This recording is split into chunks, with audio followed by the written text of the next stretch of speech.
Mic check, 1 2 1 2. Mic check, 1 2 1 2. What it do? What it do, baby? Let me kill this. Welcome to the Points Blank Experience. It's your host that sometimes does the most. Let me go ahead and bring myself up in this thing so we can get this popping. I apologize. We are a few minutes late. What is going on, everyone? Welcome to the Points Blank Experience. And on this channel, it's a simple slogan, baby. It's more than a YouTube channel. You can best believe it is an experience. And I can guarantee you by the end of the show, you'll see exactly what I'm talking about. Do me a favor, man. Get comfortable. Get ready to have a good time. Make sure you hit that subscribe button. We are partially monetized, but we're trying to get to the finish line, baby. And the party don't start till I get to the finish line. Also, make sure you hit that bell notification, select all. It is going to default to personalized, and hit that thumbs up, blow on it, kiss it, smash it. I don't care what you do to it. Just make sure it changes colors. And with all that being said, let's get into it. Let's get real, baby. We're coming to the stage tonight. I'm going to tell y'all, I've been waiting on this interview for a long time. I actually scheduled this, I want to say back in late April, maybe early May. And they were so busy, they told me I had to wait till June. I'm like, what? I've never had to wait this long, but you know what? That's how bad I wanted Pretty Timmy and Tanya Event Yours on the show, you know, and they bring a lot of class to these YouTube streets. They bring a lot of knowledge, a lot of integrity. And from what I've gathered from them, they show you what not only Black love is about, but they show you what love is about. You know, a lot of times I hear people say Black love is love. And the reason I think I hear the words Black love is because some people out there don't think Blacks know how to love, but they put the L-O-V-E. They are the epitome of love in Rod's eyes. And hopefully by the end of the night, you'll see exactly what I'm talking about. Well, I don't want to keep them backstage a long time. They might leave. I've waited long enough to get them on the show. They might leave you, boy. With that being said, let me make sure they're ready. We're going to go ahead and bring Tanya and Timmy, Event Yours, to the stage. Make sure they're ready. What's going on, y'all? What's happening? What's up? What's up? What's up, everybody? Shout it out, family. What it do? What it do? How you doing? How you doing? Oh man, just chilling. Just happy to be here, man. Happy to be here. And see, we got some people in the house. We got House of X in the crib. Why Loves to Motivate. Jackie Gaines. We have Beauty Boss by Jamie. Beauty Boss Jamie. We have Meet and I. We got some people in this thing, man. And Hey, thank Jamie, y'all all for being here. So let me start off by saying what y'all sipping on. Oh, I'm sipping on some Henny XO. Balling out of control. Balling out of control. What you sipping on, Pretty Timmy? See, it's the Red Cup special on Friday. So you got to go OG style gangster. Red Cup. I got Apple Crown and I got that old salted caramel. Mix it up together. You got that old sorry caramel apple that is so good with a little lemon juice. Off the chain. All right. So we got Friday solo cup. And we went from one extreme to the next. We went from Apple Crown to Hennessy XO. I love it, man. I love it. I love it. Just the thought of y'all sitting there enjoying Friday after a hard week's work, or maybe an easy week's work. I don't know. But just I want no easy week work. Well, I want to thank y'all for taking the time out of your busy schedules to be here. I see on my side, we have 6 real homies in the crib, and I want to thank y'all for all being here. And we're going to jump right into it. So I kind of know it. I mean, some of these questions may be redundant to a few people, not many. I worked very hard to make sure I didn't get a lot of the same questions that have already been asked. But where are y'all originally from? I know where Tanya's from, but I don't think I know where Timmy's from. So I'm going to start with Timmy. Where you from, man? This is one of those questions that a lot of people from other places kind of get it twisted. I'm originally born in North Carolina, but I live in Atlanta, Georgia, and I tell people I be where I'm at. So if I live in Atlanta, I'm from Atlanta. I support the Falcons. I support the Braves. I even support the Hawks. So that's what it is. But I was originally born behind a cornstalk, peed in an outhouse, born by a midwife, all that stuff that people talk about. And they said, no, no, no. Yes, it's true. It's true. But guess what? How you start ain't got nothing to do with how you going to end. You determine that. I Ooh. Pretty Timmy who he is today. Well, you know what? I did not. She made Pretty Timmy who he is today. Cut the wheel, Timmy. Cut the right. Cut the wheel, Timmy. You know what, man? Some nights I go to sleep and I be hearing, cut the wheel, Timmy. Hey, Timmy, I need you. I'm trying to say. You came a long way because she ain't. I was watching one of y'all's live, and y'all, in case y'all don't know, when I get to tell you, I'm gonna let her explain the wheel. I'm just gonna say this little part. When she first started, Timmy was like Rod, or Rod was like Timmy. We was like each other. I didn't even know what a wheel was, other than what be on a car or a truck. And then, not long ago, Tanya went over to Timmy, rubbed the top of his head, and said, baby, this is a perfect wheel. I'm telling you, man, y'all, I get chills talking about it because Timmy worked hard to get the wheels down, y'all. He worked hard to get the wheels together. So, Tanya, first of all, tell us where you're from, and then explain to everybody what a wheel is. What Timmy talking about. Lord have mercy. So I'm from Brooklyn. I was born and raised in Brooklyn, New York. So let me be specific because I know a lot of people know me through Dre and Shan, and that was in Queens. So I was born and raised the first 10 years of my life, from birth to 10 years old, I was in Brooklyn. For middle school and one half a year elementary school through high school, I was in Queens. So from 11 till 18, I was in Queens. Then moved back to Brooklyn to go to college. And so that's where I stayed until I moved to Georgia. So I'm from Brooklyn, New York, lived in Queens, and a wheel, for those who don't know, is nothing but the shape that you cut a piece of fruit in, and it can be from anything, as long as it's in a circular format, and that's it. That's a wheel. Hey, y'all, don't let Tanya make that sound all easy. She make it sound like that's it. Easy. All you doing is just cutting it through the widest part of the fruit. Look, it can't get no. You could cut a watermelon wheel. You could cut a lime wheel. It don't make a difference. Well, you better what give. be messing folk up is cut me a wedge. Then that's when people be like, "Well, what's a wedge? What's a wedge?" Because the first time he cut it, he cut it in little pieces. I said, "That's not a wedge." I got a little case of the trimmer, so you better have me cut a watermelon cover. I'm cutting one of them lemons Timmy be cutting. I'm gonna have 9 fingers, baby. I mean, I used to be worried about Timmy, man. I think Timmy started with a butter. Me too. Timmy don't follow instructions well. That's because Timmy be getting beat. Okay, no. Let me say this. I'm gonna give him a compliment, but then it's also a curse of his. His brain works differently.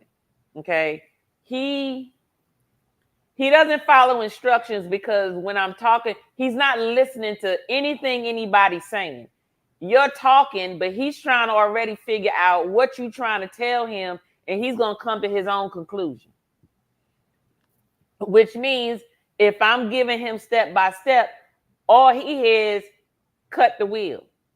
So he didn't listen to all the instructions in between because according to him, he know how to cut a wheel because he know everything.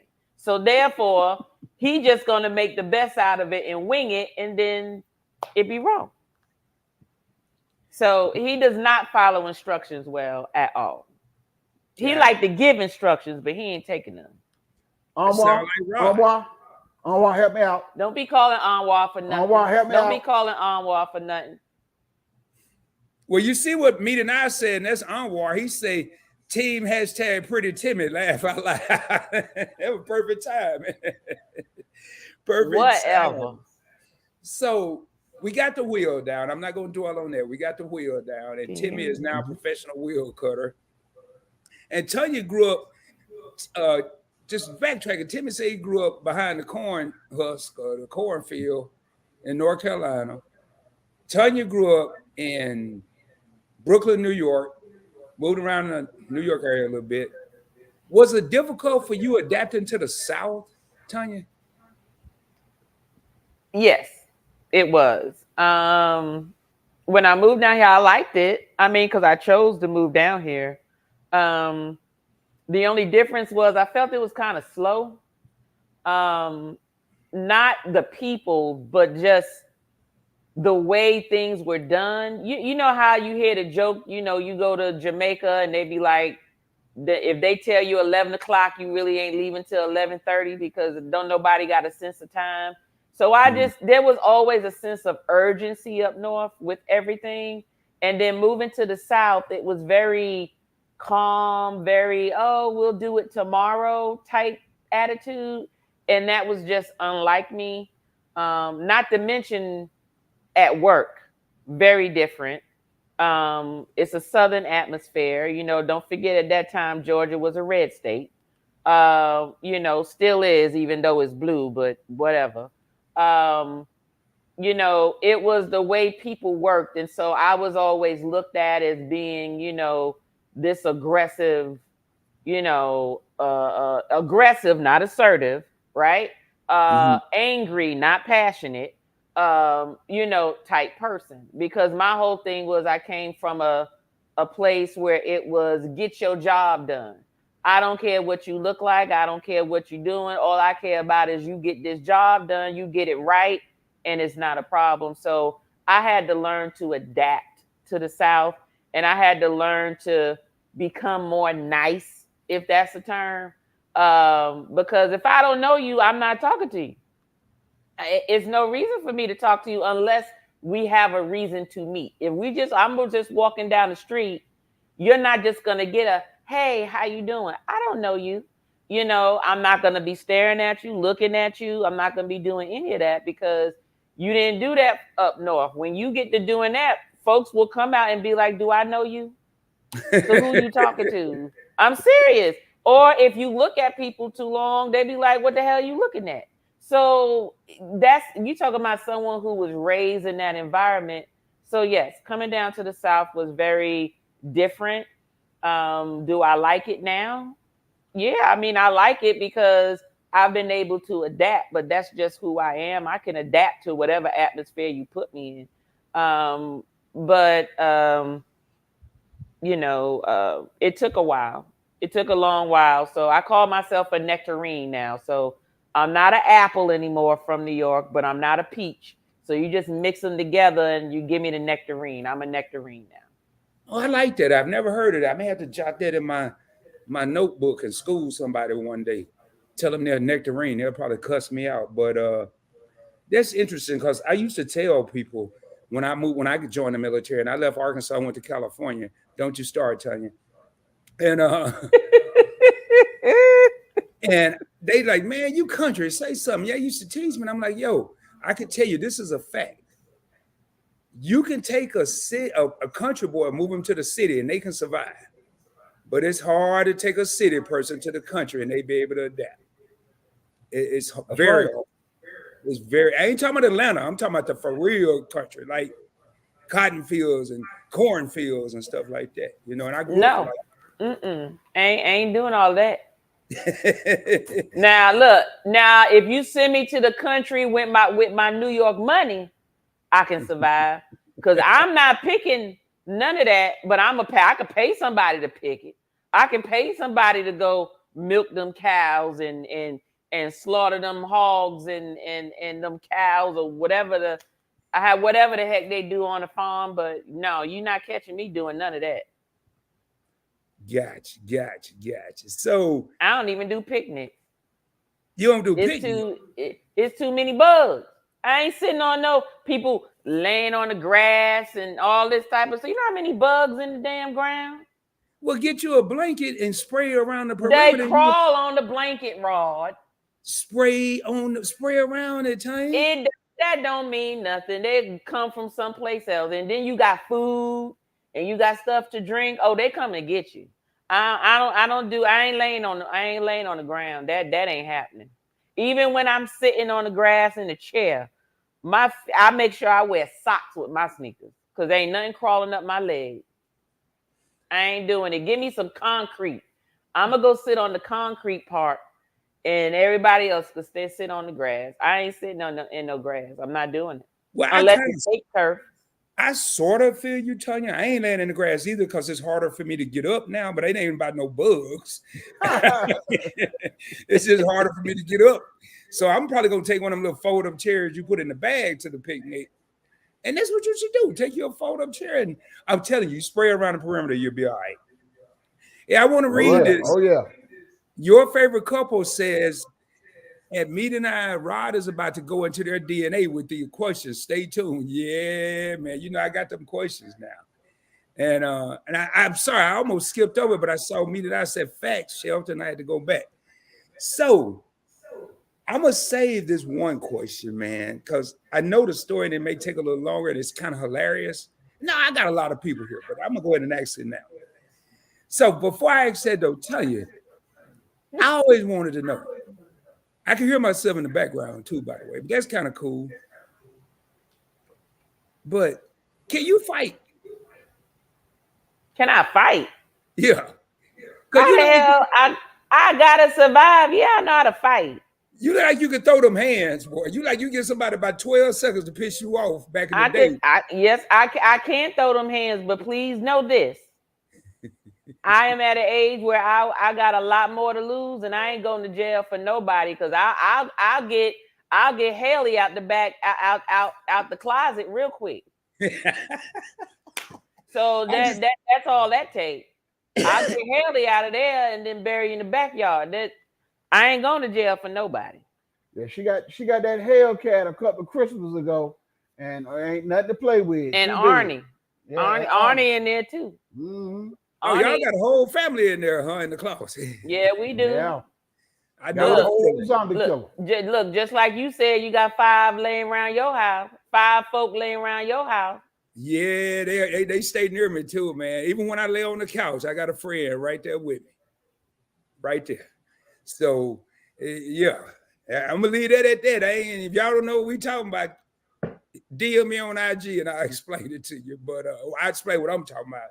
I ain't getting into their business. But so, how long have y'all been married, if you don't mind me asking? 24. 24. 24 years. Thank you. Wow. 24 years is a long time. A long time. Man, congratulations, y'all. Do y'all ever feel like y'all, even after 24 years, do y'all feel like y'all still getting to know each other? You said, do it feel like we still getting to know each other? Yeah, even after 24 years. Well, yes. Let me tell you why. Because out of those 24 years, let me see, you retired in 2015? Yeah, 2016. 2016. So the last 7 years, we've been actually together consistently. So he's military, right? So there's times when he was not here most of our years of marriage. So you're talking about, 14, 15, 16, 17 years? 17 years of him being gone and then back and then gone and then back and then gone and then back. So he didn't get a chance to get on my nerves yet, through them 17 years. But yes, when he retired and he was home officially, there was a big transition that had to take place because this was not the Marriott. This ain't the base. This ain't the hotel. You can go and get the toilet tissue out the linen closet. Maria ain't coming to clean the room and clean the bathroom, and you just wake up miraculously and everything is replenished. You at home, you're gonna have to get some of that yourself. So there was still been a lot of getting to know each other more, just being together on a full-time basis. So yes, we're still getting to know each other. and working around certain things. We understand how each other tick. So we know what to say, what not to say, how to move, when to say things. And then, of course, we've been married so long, sometimes we don't care. We just say what we're going to say and argue about it later. And that's a question that I had for you, Tanya, separately. And I think you pretty much just answered it. And that's one of the reasons I don't like to let the people know the questions I'm going to ask, because I jump around a lot. And if you answer a question, then I can go to another one. But I'm probably going to still touch on it. But I have a question for Timmy. Timmy, real quick, and I'm going to kind of go backwards with these couple of next questions. What rank did you retire at? I retired as a E7. That's a master sergeant. Okay. Well, then you about to be able to totally relate. Maybe a little different in the Navy than the Air Force. I retired as an E8, but once you make E7 in the Navy, E7, E8, and E9 is really no different other than pay. We're the only branch in the military that does a initiation. Right. But Tanya, in Timmy's defense, when I made E7, I don't know about the Air Force, but no longer did I have to make my plate. I didn't have to fix my own plate. I didn't have to make my bed. I didn't have to do nothing. I had people that did it for me. Mm-hmm. Yeah, that's right. Sometimes you forget to forget about all that stuff. You know what I'm saying? And then when you go home, it ain't that you expect your spouse to do it. It's just what you're used to, and then you have to kind of transition in your mind. Exactly. Yeah. Now, exactly. Tanya, I do want to say this to you because I know how important it is. A lot of people in the civilian sector don't understand, but people in the military will. I don't run around saluting civilians unless they are a military spouse. And right now, I salute you because a military spouse is one of the hardest jobs in America. Say it. It Say is it a again. hard job. Children are involved. You're gone. The military member is gone. The spouse is now both parents for a period of time, and then when that spouse come back home, not only would Tanya have to reacclimate with Timmy, but Tanya got to make sure the children reacclimate with Timmy. I know how it is. So again, I salute you, my sister. Thank you. Yeah, it's hard. It's hard because the thing that I've learned is that being in the military, and you can test to this, as long as we always on the clock. And the military, you become a family. You just don't cut that off. You know what I'm saying? We always still mesh. The mission always goes on. There's no such thing as, it's just like now a white collar job where you retire, you get a pen and you get a pension and you walk away. You never walk away from the military. Just like I had a friend of mine called me tonight. He had a situation. He needed a question or two. And, even though he was shucking and jiving, but it's still something that, need to be answered. You know what I'm saying? That's how it is. It's always something, you know what I'm saying? But the military, we become family and we rely on each other for words of wisdom or advice or whatnot. But the thing about it is that I have realized that the reason why I retired, I got to make Tanya feel comfortable that she is number one. The military is no longer number one. The military is number two. It might be 3, 4, 5, or 6, but it's no longer number one. So she comes first. Before the mission and everything, I get twisted. Like they said, watching them old World War II movies and somebody throw the grenade on the ground and you got the colonels and the generals standing around. Back in the days, I might have jumped on that grenade. But right about now, I'll be like, look here, somebody else got to jump on that. I got to go home to Tanya. I can't be jumping on that damn grenade. Somebody else got to get on that thing. So it's a different beast out here now. So you know what I'm saying? My thing is I owe my family something. I done did it for everybody else's family. I owe my wife, I owe my kids, I owe them something. So I have to pull back, and mentally it's hard. And that's the thing. So when you do stuff long enough, it's come a part of you. It's like that mule on the plow. When that mule pull that plow down road 39 so many times, you can unhook the plow, but that mule will keep going straight. That's some of that North Carolina language for y'all who didn't know how North Carolina get down. But anyway, I had to break away from the plow, and I had to break away from the stereotype. So Tanya is number one. No longer is the country, the tier of the oath that I took. I still believe in it, and I don't believe nobody's bigger than the Constitution, but nobody is bigger than Tanya Johnson. That's my number one. So I might not cut the perfect wheel. I might get beat or when I'm off the camera, but it's okay. Cause I might. It's okay. Don't be trying to put that in their head. Like it's okay. Ain't no doggone abuse. Ain't no workplace violence going Look, on. it's okay because I snuggle up on her and she'll rub me on the head, so I ain't gonna beat you no more. But you gonna cut that damn wheel right next Tuesday. You know what? One thing I got from watching Tanya, some people said, when I first saw, I said, boy, she ain't no joke. You sure she wasn't in the military? Because she ain't no joke. Tell you would did well, but I said, man, I hope he get it right, because boy, she might knock Timmy out. I hope he get it right.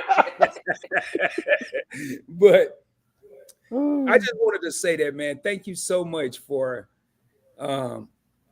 you know what? And before we move on, let me say this. Before we move on, let me show this, and I'm gonna show people, and I want to tell people, true story, true fact. When I retired from the military, I had a standing room only. When I retired, it was packed. And when you retire, they give you your flag. So they come up, the color guard do the color guard detail, and they get a flag that's been flown around the White House. They fly it around the White House, and they fly it on Air Force One, and it's signed by the president. And they bring that flag in, and they present it to the retiring member. So when they brought me my flag and they folded it and they got ready to give it to me, I stopped them in mid-motion. And I said, hold up. My wife would never get a flag off a coffin for me. I'm going to give my wife my flag while I'm living. So I took that flag that done went around the White House and flew around the Capitol, that was folded, that was presented for me for my 30 years of service, and I presented that flag to Tanya Johnson in front of standing room only crowd. He just wanted me to be snotting and crying in front of. And that's on tape. What he did had me snotting and crying. And that's on tape. Well, that's on tape. I done heard a lot of stuff in the military, and I done seen a lot of stuff, but I've never heard. And I definitely haven't seen no one do that. Yep. You was really crying. I can't see you crying. Man. You know what? Just stop it. Yes, everybody cries. There was a lot of people crying. Everybody cried. I was sitting up in the front, snotting and crying. I said, now see, he's gonna make me do the ugly cry. Yes, sir. The ugly cry, and I was too busy trying to be cute. Yes, sir. That is. Man, that's deep. That's deep. Oh no! Wait a minute. Tell them about your friend that was in the back that shouted out. Oh my God! I'm sorry, Ron. I'm sorry. Oh my God! Man, so, y'all running the show. I'm just here pushing buttons. Now this is one right here that made me almost have a heart attack in front of that standing only crowd. And see, and this is where I had to be like.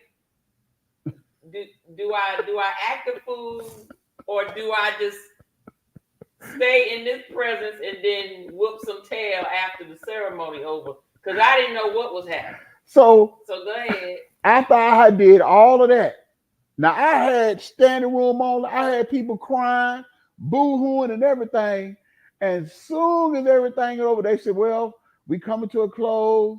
Is anybody got anything else they want to say about Master Sergeant Timothy Johnson before we close?" One of my friends that I knew for 30 years came in the military with me in 1986. They had got together and they came to my retirement. I didn't even know they was there. And he stood up in the back. He said, "Wait a minute. That's that son of a gun right there. Got my daughter pregnant. And he think he gonna get away with it. I need some child support. He got my daughter pregnant." That's that dirty joker right there. Let me tell y'all. Woo, Lord Jesus. What?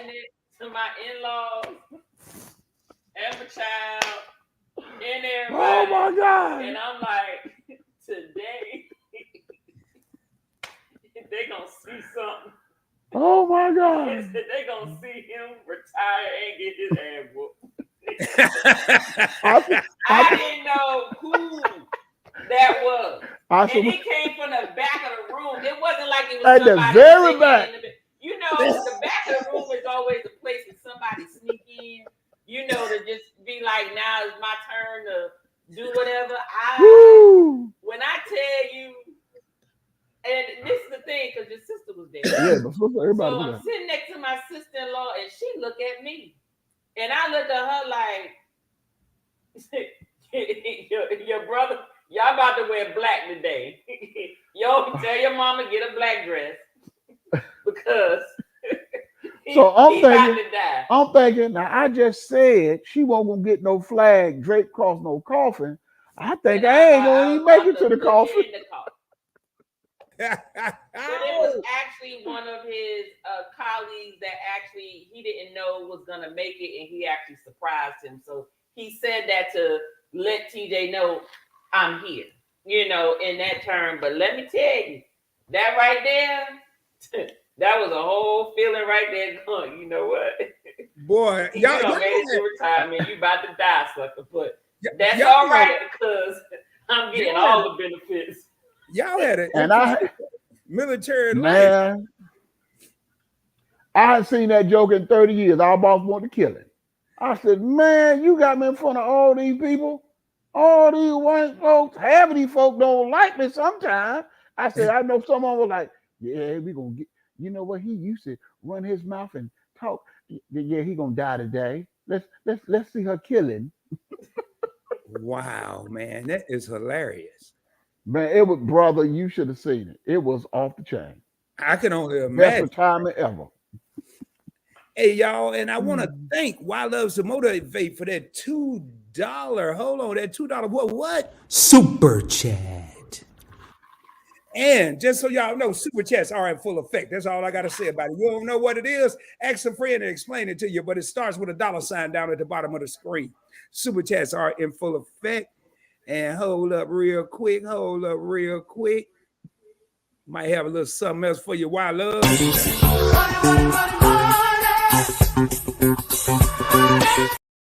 All right. Thank you for that super chat. Appreciate you. So you got people pranking jokes at you. Your wife ready to kill you and said, you're going to be the only person to retire and die on the same day. On the same day. Yep. That is hilarious. So you did 30 years. Now, and again, I said I was going backwards. I asked you, you know, how long did you serve? You did 30 years. What rank you retired? E7. What made you join the military in the first place? Well,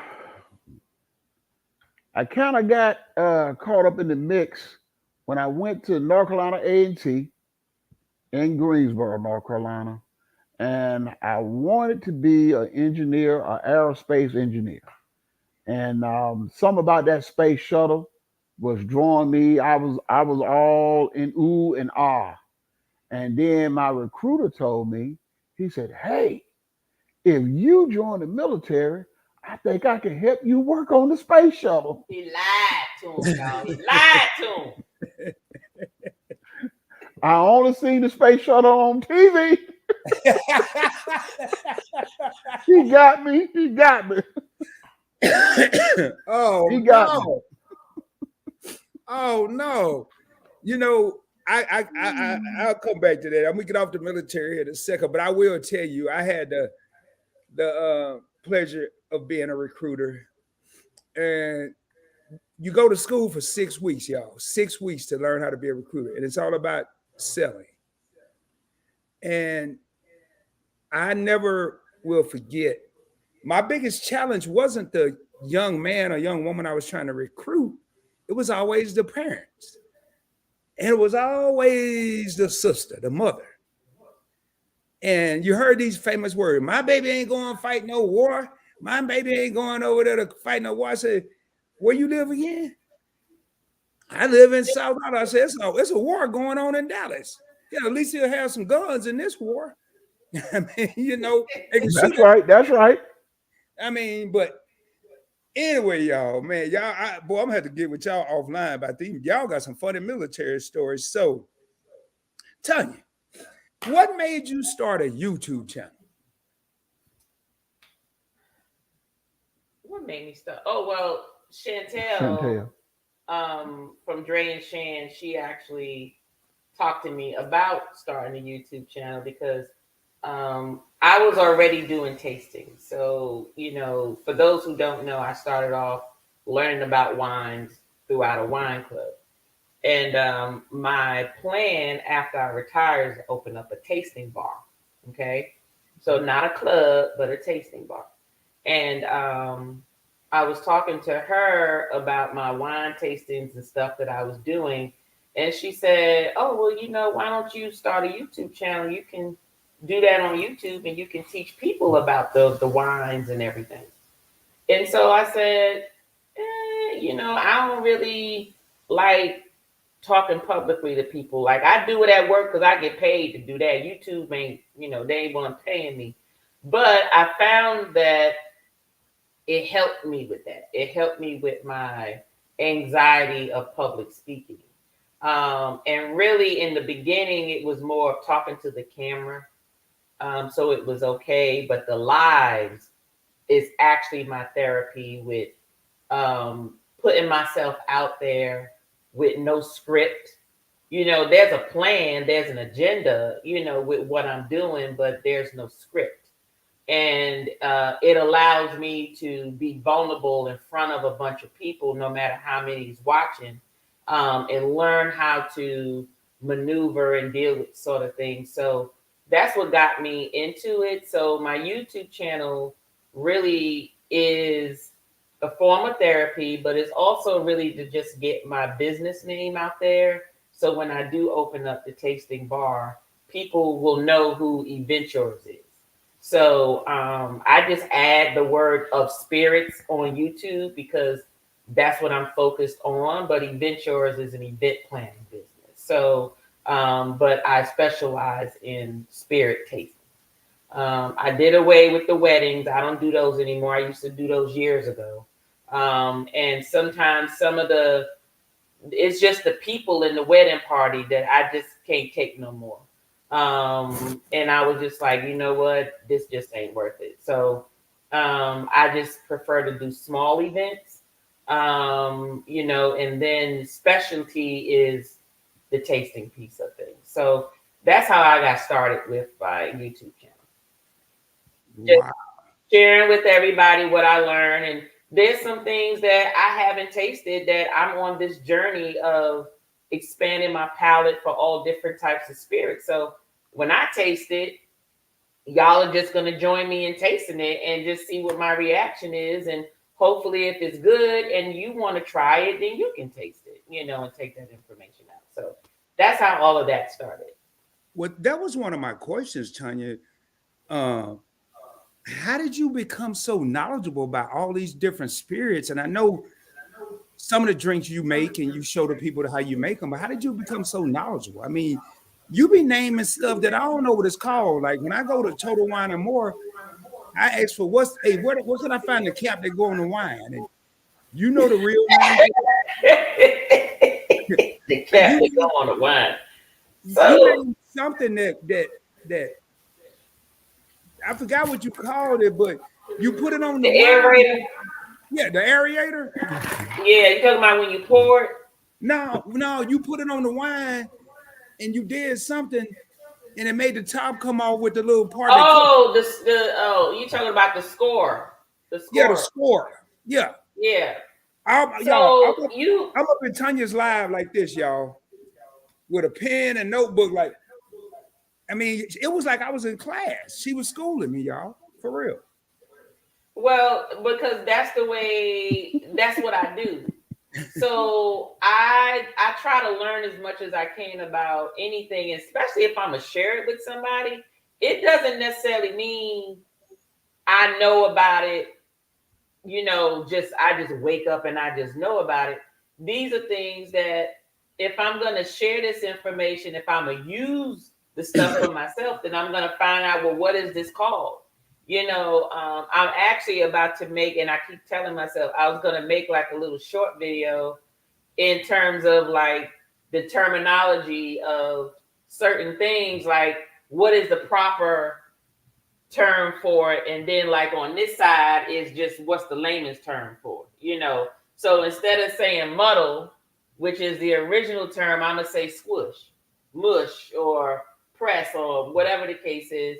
But this is how I learned, and so YouTube was just an opportunity for me to share with everybody else the knowledge that I have. Now, I may not know everything. There's sometimes I'll get on a live. I may not have done the research for every single last thing that I've drank, but trust me, on Wednesdays, I have done my, my spirit scrutiny. That's usually when I'm putting up the slide presentation and I'm letting everybody know all the details and history about the liquor. On the cocktail days, most of those things I've presented already, so I don't have to go into detail about it. But if there's any new information or any, fun information, I try to at least have that for the live when I'm making the cocktails. Wow. Man, I know I was impressed. I'm over like, how she know all this stuff, man? And I got some comments that I'm gonna probably play here in a minute. People are loving y'all right now. I mean, I'm looking at the comments and I'm pulling them up on the screen. And I know it's kind of, at least for me, it's hard to talk and look at the screen and all that. I want to thank Meat and I for this $4.99 super chat. It says, salute to Timmy, the best wheel cutter in Atlanta. And, from what I'm hearing, one of the best, if not the best husband in the military, because what he did for his wife, I've never heard of You gotta that. get one of these. You gotta get one of these. If you ain't got one of these, I ain't never heard of that, and I done did a lot. But it's only one, and I got it. I'm gonna look for one because ain't no more pretty Timmys, y'all. Right. There's only one for me. That's it. It's just one. He's the only one for me. So y'all gotta get your own. That's all that. But trust and believe me, she can fight. I done got threatened a couple of times. Don't make me beat your ass. Don't make me. I never said that. You need to stop. Okay. Let me tell y'all. Okay, look. Let me explain something to y'all. Okay. Tim ain't a fighter. No. He a lover. Hold on a minute. I'm a shooter, but I'm a lover. No, hold on. Because see, he about to sit here and try to make y'all think that I'm this mean woman. And then you got that damn Anwar in the damn comments talking crap about me because he think I'm mean, I'm unappreciative, and all this type of stuff. But let me explain something. I grew up in seeing a lot of abuse on my mom's side. Okay. Now my godmother raised me, but I was back and forth between my mom and my godmother. Okay. So my godmother, I say, that's the family that God blessed me with for me to see that there's another side to life. Okay. To show me that what I'm seeing at my regular home is not what life is supposed to be. Okay. So I give thanks to God for that. Okay. So it showed me what's not supposed to happen. So seeing a lot of abuse, okay, there was a lot of things where I said, I will never end up with a man that's going to beat me or abuse me in any type of way. right? And so when I prayed for my husband, now I was married once before. He never touched me. But that one time when he act like he was, and you want to pull something out, okay, it's time to go. Cause see, now you get into a certain point, so I got to go. So I cut that quick. Okay.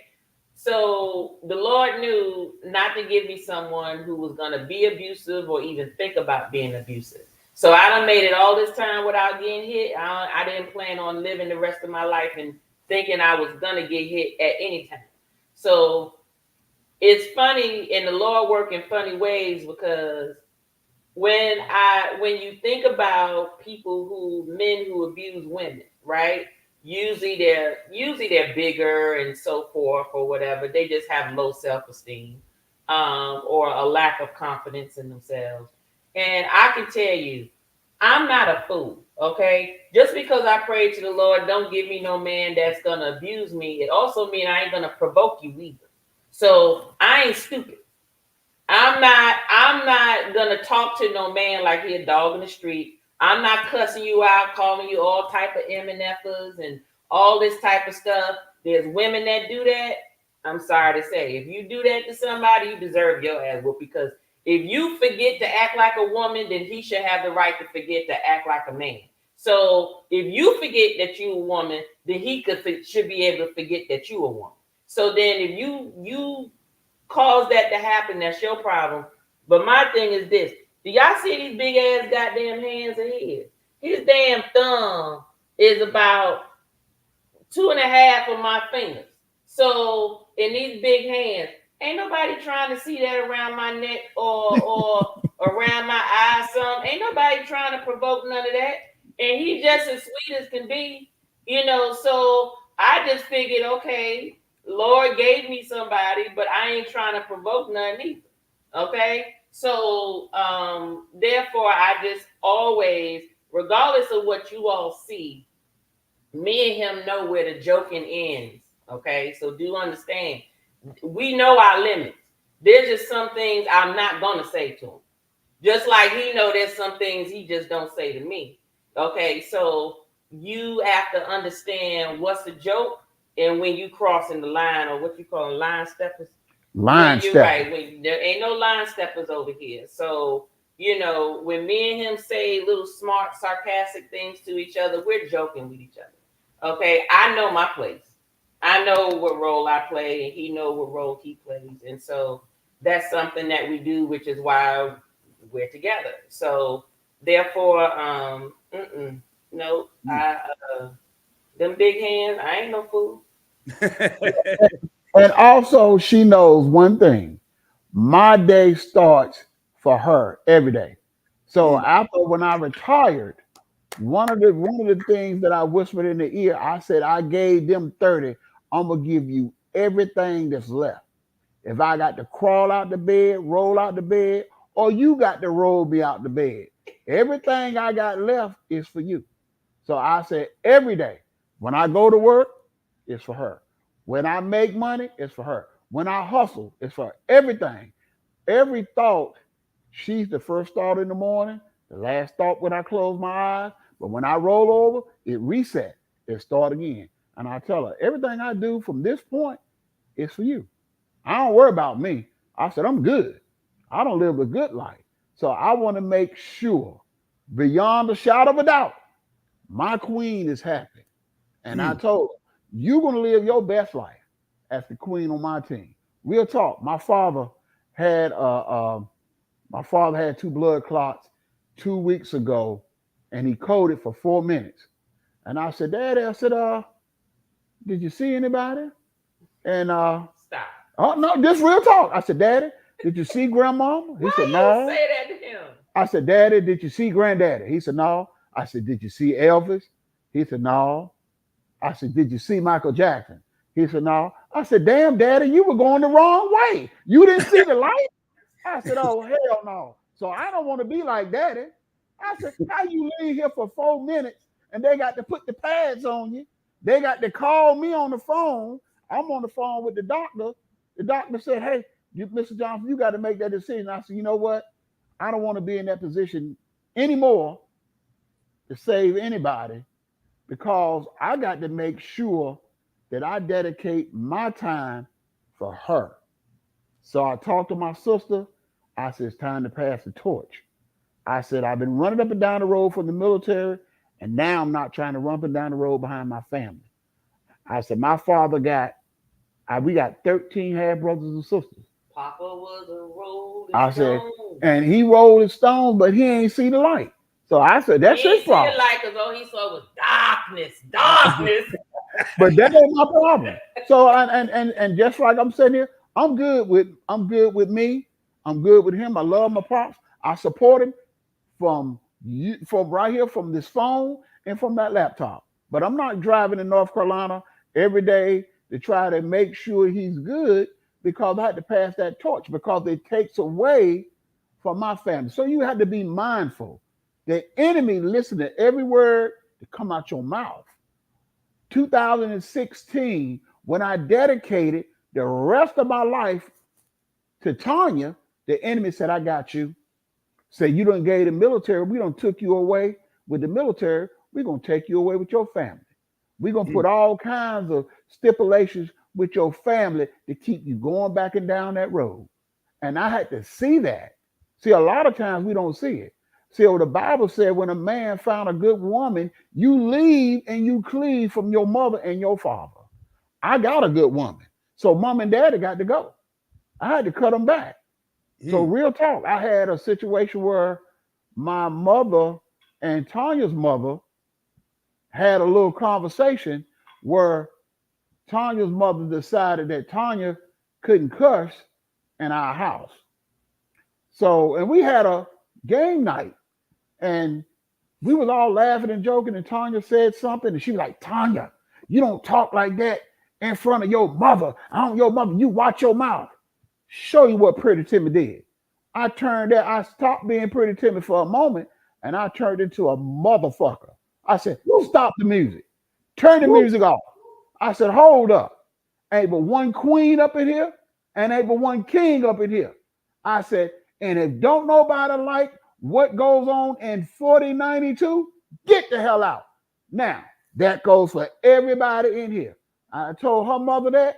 I said, if you don't like what goes on here, you got to go. You can't come in here and talk to my wife like that. You got to get up out of here. She was quiet as a mouse.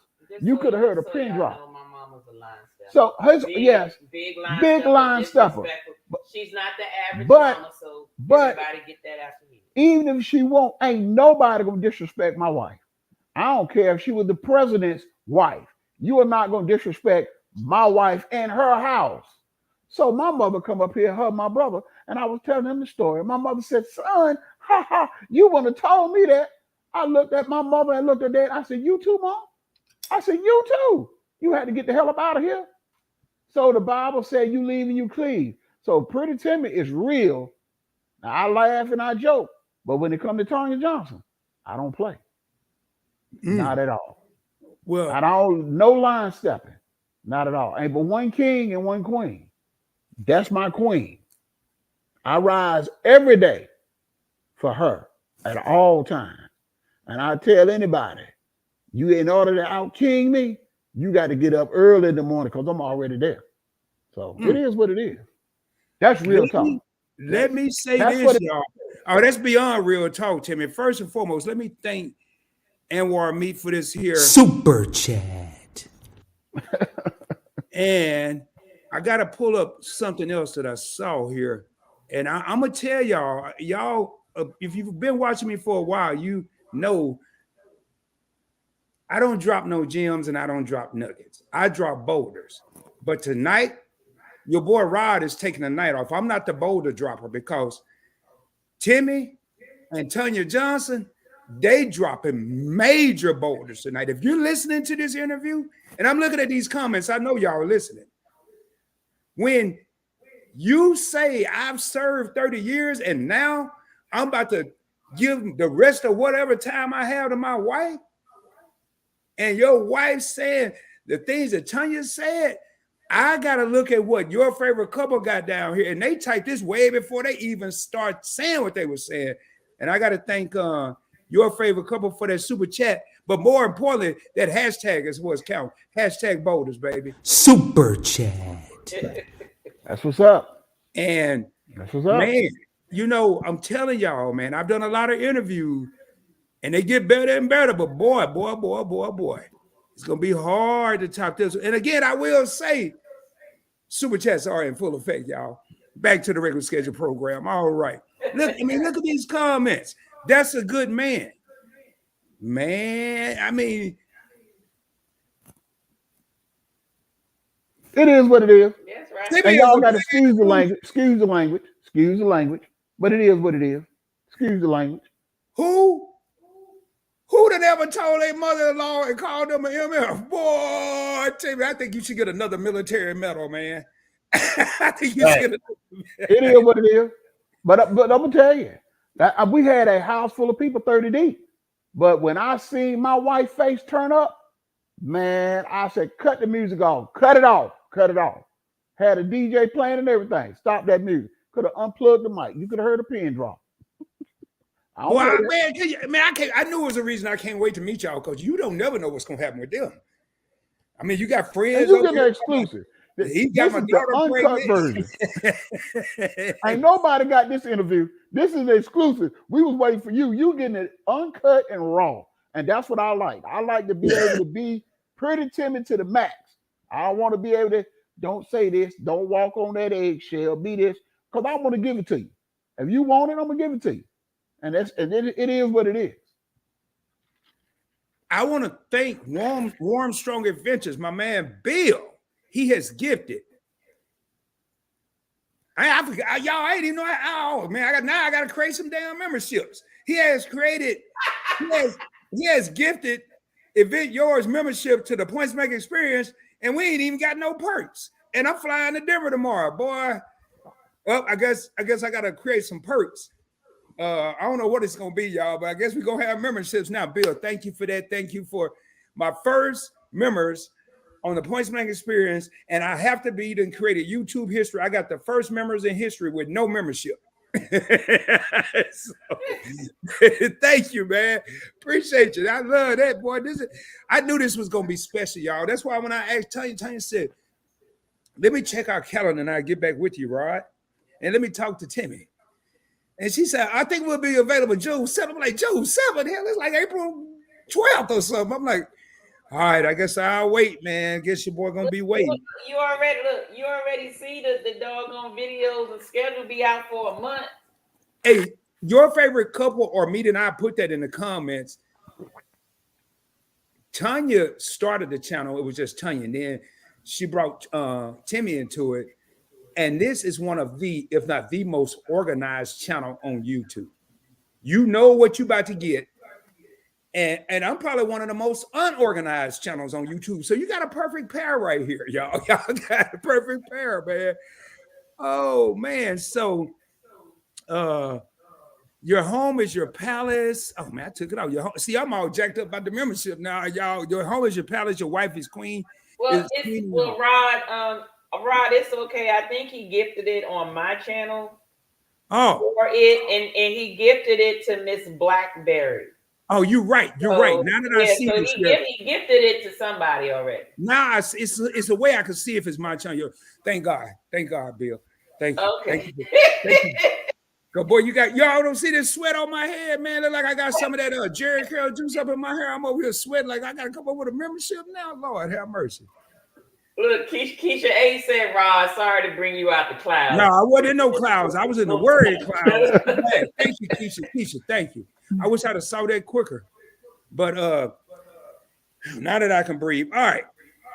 So y'all have been a lot of places traveling. What has been y'all's favorite vacation? Well, you know what?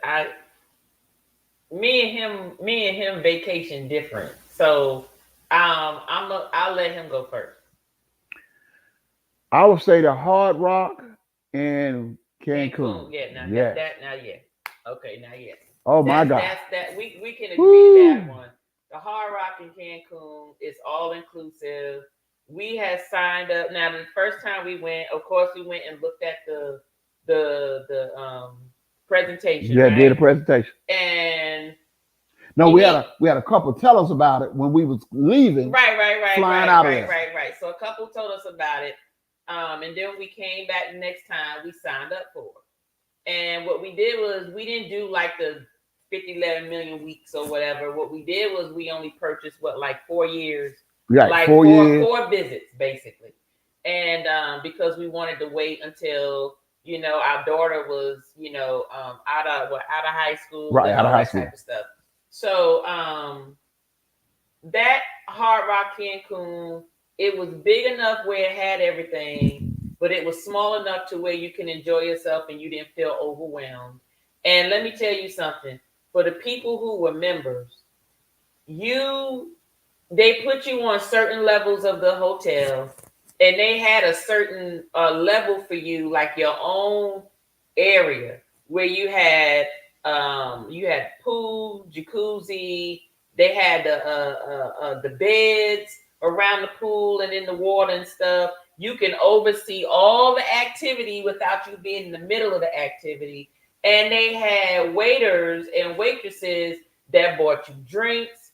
And let me tell you something about the food. The food was all day. The food was from 10 a.m. until 6 p.m.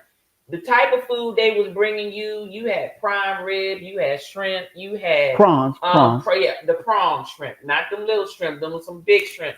They had rice, they had salad, they had sausage, hot dog, ham, anything you can get from down there and in some of the restaurants you was able to get at the leisure on this level, overseeing everybody. Now, if you wanted to participate in the main pool, you had to go down there. Like if you want. So to we had the infinity pool. So we was at the infinity pool that we overlooked the main pool. So we were at infinity pool on the rooftop. Let me tell you something. It was like clockwork. We would get up in the morning, order room service inside. The rooms was real nice. Overlook some of the water. We would leave out the room after we finished eating every day about 11 o'clock. We'll go get a little bit of lunch from the buffet or whatever, or not even a buffet, just like a little snack or something. And then we would go to the members area, and we would stay there all day, chit chat, talk with people, lay out, eat, dance, party, everything. Order the food, and then we take a nap around 3:30, 4 o'clock. We wake up about 5:30 and was like, let's get back in the water till about 6 o'clock. And then we leave and go back to the room, take a shower, get ready for dinner, go to dinner. Then they had the party, they had the entertainment. Hard Rock is off the chain. It was, I would say, those 3 years following that was like the best vacation. That was just perfect blend of everything that he wanted and everything that I wanted. Yeah, you had to get up in the morning, early in the morning to beat the Hard Rock, and we had our waiter name was Adolfo, and which is also my brother's name. Oh my goodness, we were laid out in that lounge chair, and he was constantly, Mr. Johnson, another Purple Rain for you. I said, yes, sir, another Purple Rain for me. And he would go get them Purple Rain, and man, I stayed lit the whole time. Yes, Mr. Johnson, you want prime rib? You want shrimp? Yes, some prime rib and some shrimp. Man, we were laid out. Man, we was laid out. Those were the best 3 vacations ever. So we went to the one in Cancun and the one in Punta Cana. The Punta Cana one was The Punta Cana one was not as nice as the one, because the one in Cancun had the infinity pool. That bad boy was nice. I mean, when I say it was nice, but the show was nice. I mean, they had a live rock band show. And they performed every famous rock band you could think about. They had this band that literally would dress up as, like, you would think that the actual band was the rock band that was performing. They sounded like them. They played the instruments like them. Everybody was singing. It was off the chain. Yes. I mean, the entertainment, the food was A1. Man, hey, y'all got me ready to go. Keisha on you right now. Yeah, I'm looking at that. I'm about to pull this up. Man, you know what? And I'm gonna say this. Get him, Keisha, get him. House of X has a question in place of the membership, Rod. Now, this $4.99 super chat is in place of the membership. Now, Rod, get on it and get yours in place. To be honest, y'all, I really haven't thought of what I would do for a membership for this channel. I may have to get with some people and come up with, get some ideas and then maybe do one. But I want to thank Keisha for that $4.99. What? Super chat. And I noticed I don't even have a membership. I have a membership soundbite for PBT, but not for this channel. So thank you so much, Keisha. And for everybody that super chatted, I wanted to kind of wait because we were on the road, but I want to thank all of y'all.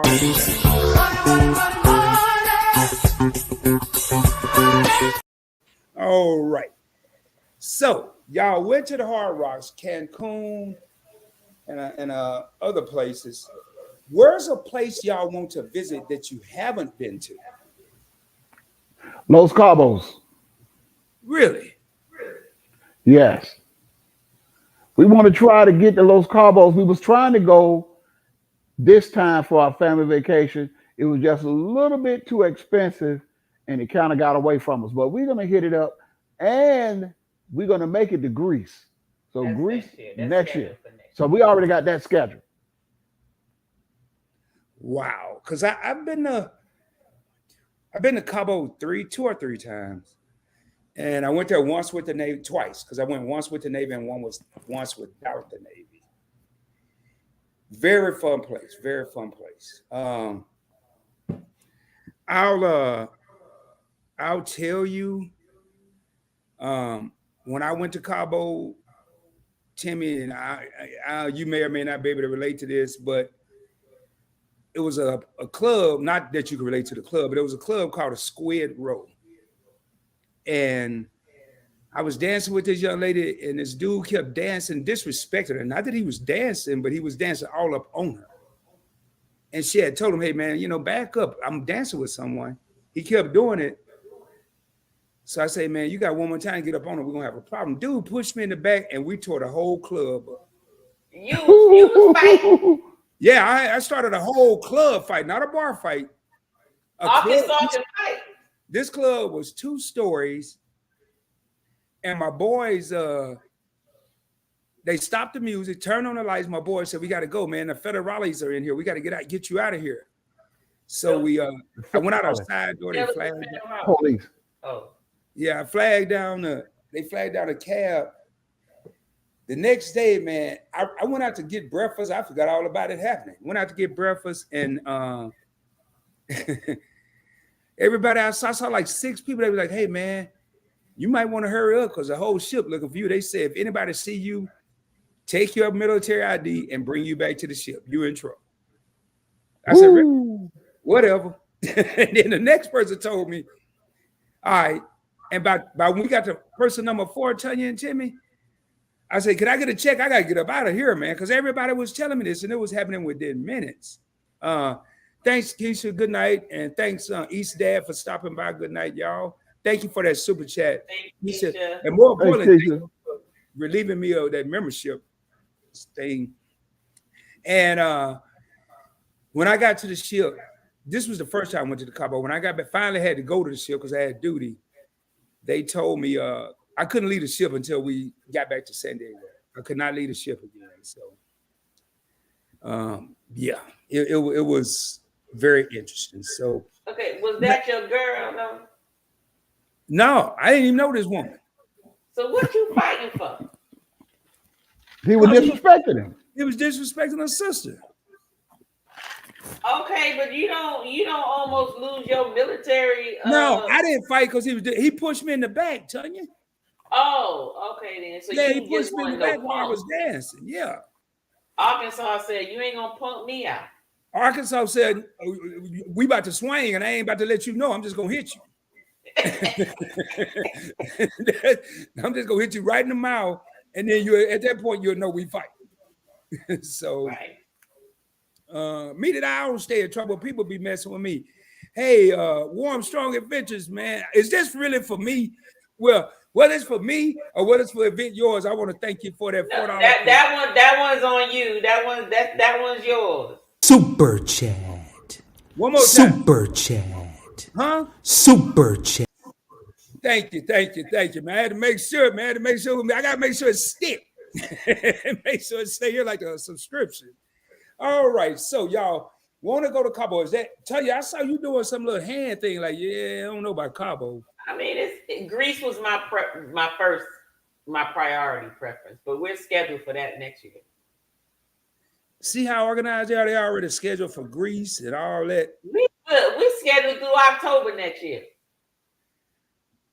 God, I mean, I'm scheduled through August of this year. I'm scheduled through October of next year. Oh, I heard y'all way more. Man, I'm God.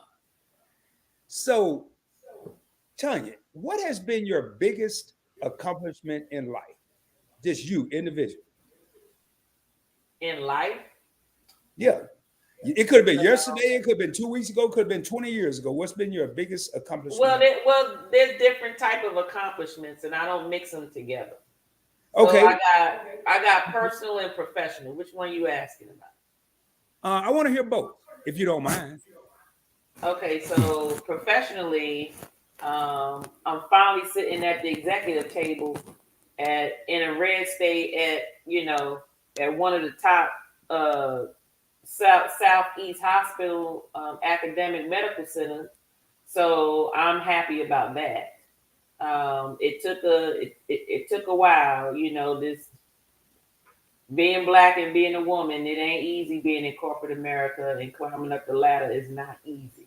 So you always got to be better, 2, 3, 4 times better than the next person. You got to be overqualified, and you got to be even more efficient and competent. So that's my best accomplishment. Thank you, Etta. And personally, I done married this fool. Yes. Yeah, you got one. Oh, the only one. You got one of a kind. So yeah, I totally agree with that. Yes, I got a man who's actually a man.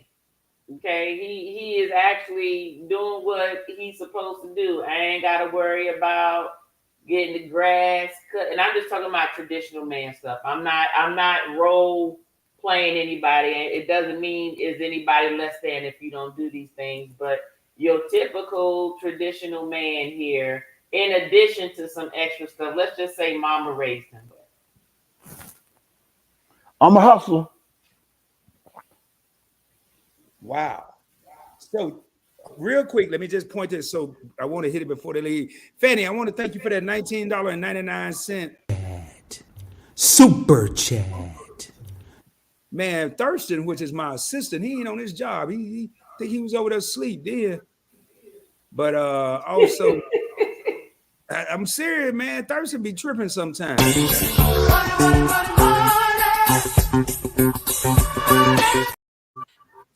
All right, so Tanya, I want to go back to something you said, because my mother, and I mentioned it a couple of days ago, told my younger brother and I, and we only really had to catch it one time. She said, we were very young. She said, I'm gonna tell y'all something now. Y'all gonna have to work twice as hard just to be equal to others. Mm-hmm. And I grew up in the 70s. I was a little boy, a little boy in the 70s. I was born in 69. So Tanya being a Black minority, female minority, my mother would have probably told her, hey, you have to work 4 or 8 times harder just to keep up with others. So to hear that you sitting at the executive table, man, I don't know how many times I'm gonna salute you tonight, but hey, every time it's warranted, I have no problem doing it. None. So, Timmy, what's been your biggest accomplishment in life? It could be 1, it could be 2, it could be whatever. Serving my queen, that's my biggest accomplishment in life. That's it. That's all I got left. I done reached every goal, every mountain peak and everything. My last breath is going to be for her. That's it. That's all I got left. I don't care about nothing else. You know what I I'm saying? She told me love. the other day. She said, the patio looked like crap. I need to fix it. So you know what been on my mind? I need to fix that patio. So that's what I've been working. I went all the way to Home Depot today, took pictures, got pictures of lumber and everything. So I said, I'm gonna get right on. That's it for me. You know what I'm saying? My life is simple at this point. You know what I'm saying? I got 4 more years while I retire from civil service. And when I go, she goes. I said, I got enough money that I done strategically maneuvered in life. We'll be set for the rest of our life. We're gonna enjoy it and coast out. So that's it. Let me answer this for him. Okay. His biggest accomplishment, which he does not talk about, or maybe he doesn't recognize it because he feels that he was in the military, so he probably doesn't recognize this. But he made sure that our daughter knows what having a father is, knows what a good man is supposed to be and do. Basically, really shows her what a woman should be looking for. Also sees how a man is supposed to treat a woman.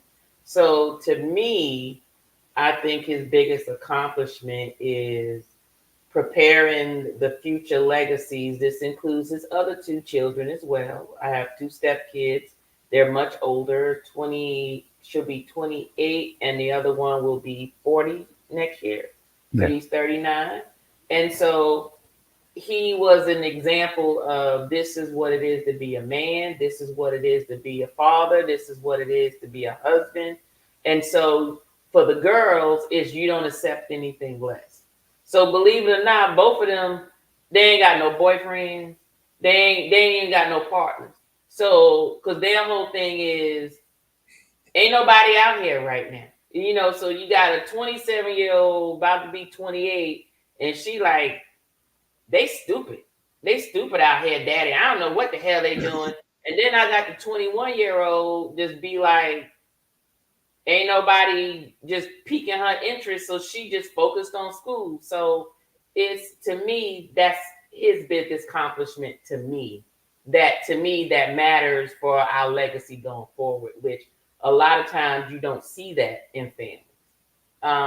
You know, daddy can be there, but if daddy busting mom upside the head, that's not a good look, right? Or daddy's not here, or daddy's not connected, or whatever. So to me, he's more than just his military and just what he does for me. I look at what his example is in this household for the children as well as for the rest of our family, because there's not many people that can stand in his shoes right now. Well, and to add a little bit to that, yes, that is correct.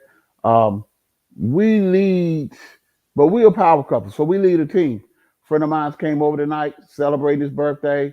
He wanted to have a drink, but the first thing he said was, Miss Johnson, you and Mr. Johnson, you know how y'all do it. He said, first, I got to get a toast for, we can even get him a toast for his birthday. He wanted to toast us. He said, because y'all do it.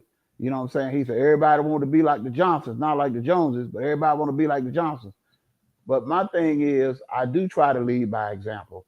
But I be for real when I talk about being on that king shit, not just KING. I be on it every day, all day, up on it. And like I said, and I tell people, be that. Be a better person than you was yesterday. You know what I'm saying? If you see somebody in the street and you riding down the road and the man flip you off, you ain't got to flip him off back. Sometimes you got to look the other way and grit your teeth and all that stuff. Sometimes when you see that person out on the road and they homeless and they asking for $1, don't assume that they gonna buy some weed or go buy some liquor, because guess what? You don't know who could be standing at that corner. Jesus can come back and be anybody. You know what I'm saying? So I said, hey, I ain't worried about that. What they do or what they don't do, take this dog. Because I got plenty more where that one came from. But when God put on your heart to move and be something better for somebody else, that's what I do. And I do it all the time. In fact, now I keep a pocket full of change, not change like in change. I keep some loose money, like some 5s and some 10s. So when I ride through the streets of Atlanta and I run up on somebody that I feel that really needs that, I give it to them. Because like I said, God has blessed me. I'm blessed. I come home to a nice woman. I got a nice house. I got a nice family.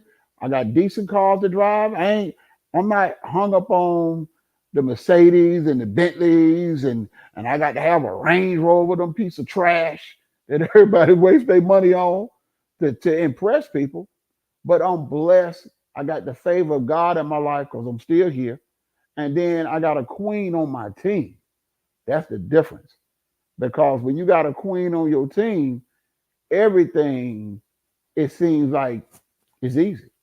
So I'm blessed. So like I said, I'm what I think is I'm grateful for, and I think that my biggest legacy to this day is still living for my wife.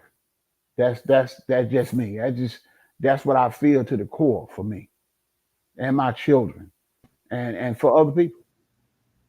Wow. And Tanya, thank you for bringing that up because we definitely would have never heard Timmy say that. And what you just said spoke volumes. And I love how y'all, before this interview, y'all, and I've never done an interview where I didn't learn something new about the individual or individuals I was interviewing. I knew they had a chemistry. I could see it on the channel. I didn't know to what degree. But now, man, and I got to go back up because House of X, I hope they're still in here. They had a question, but man, just to hear how y'all feed off each other, how y'all bounce off each other, it blows my mind. It blows. And I when I was looking down a while ago, I had to add a question to my interview that I want to that I have to ask because it was something that Tanya said in another live stream in the comments. House of X, hopefully they're still here, and I apologize, guys. At the Points Break Experience, question for the guests: what are some of your favorite moments you love when you travel together? The pool bar. Yes, that's our favorite. That's our favorite. But they asked what's our favorite. So name some of your favorites and see if we match. Making sure when Tanya go to the pool bar, so this is my favorite. So when Tanya go to the pool bar, she be tipping that joker $20 and all that. Is yes, Miss Tanya, and yes, Miss Tanya. So I go right on over there and sit right next to her and put my arms around her and say, "Oh yeah, can I get XYZ?" So he be getting drinks off my tip. I be tipping so I can get my drinks because, like everybody knows, the pool bars get crowded. Okay. So what I do is I tip nicely at the beginning once they get my drink right. Once they get my drink right, I say, this is how I want you to make it every time I ask for my drink. So I'll give them a tip. So then that way, when the crowd start coming, all I have to do, I don't care if I'm at the bar or on the other side of the pool. As long as I can have eye contact, they look for me, I put my finger up and they making our drinks. And then they hold them up and let me know, come get them. I come get them. I reach over 4, 5, 6 people, get my drinks and come back. Yep. So that's how the pool bar work. And we like to be there because he like to talk and I like to drink and I like the music. So therefore, the pool bar, I would say, is like my favorite moment when we travel together is being at the pool bar, as long as it's not too hot because he think he gonna melt. He don't like the sun. He rather stay in the shade or he'll wear a bucket hat or something, just keep his dome from sunburning or whatever. But me, I like the sun. It don't matter if I'm in the sun, as long as I'm in the water, I'm just fine. But he don't like the sun. So other than that, as long as it's a shaded area at the pool bar, those are our favorite moments on vacation. Cool. Thank you for answering that. I got to acknowledge 2 comments. Anwar and me, pretty much Anwar. That question was an hour ago. They sleep, and then House of X said, meat and I right. We done went and ate, washed dishes, still Wash waiting. dishes and still waiting. Y'all got to keep in mind, Tanya and Timmy were answering a question, and they took a while, and I can't interrupt them to ask another question. And then we had some super chats coming in, but we got to it though, man. Y'all calm down. Y'all still here. And thank you. I didn't forget, and I want to thank House of X for that question. It always helps when we get questions from the people in the comments. I don't care if I have 1,000 questions here. It really helps a lot because 9 times out of 10, just like that question, it's going to be something that I probably wasn't going to ask. So thank y'all very much for that question. If y'all have any questions, man, please put it in the comments. I'm at the bottom of the comments, which I can't believe. Hey, quick question, man, because I talked about this in a live stream the other day. It was somewhere between the Combo and Angie and my podcast. I think it was Combo and Angie. Maybe it was last week. But if y'all have grandkids, what they gonna call y'all? Not if, when, or if. What they gonna call you, Tanya? They gonna call me. I guess they would call me grandma.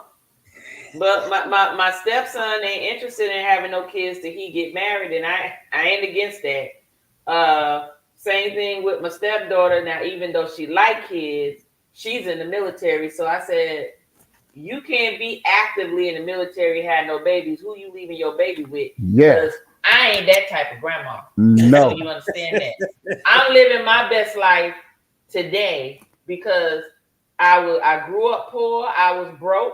I didn't have enough money to live my best life until maybe about 15 years ago. So therefore, I'm making up for my early years that most people been living their best life. We living our best life. We done raised the kids, got them where they need to be. Y'all doing y'all thing. Now we doing our thing.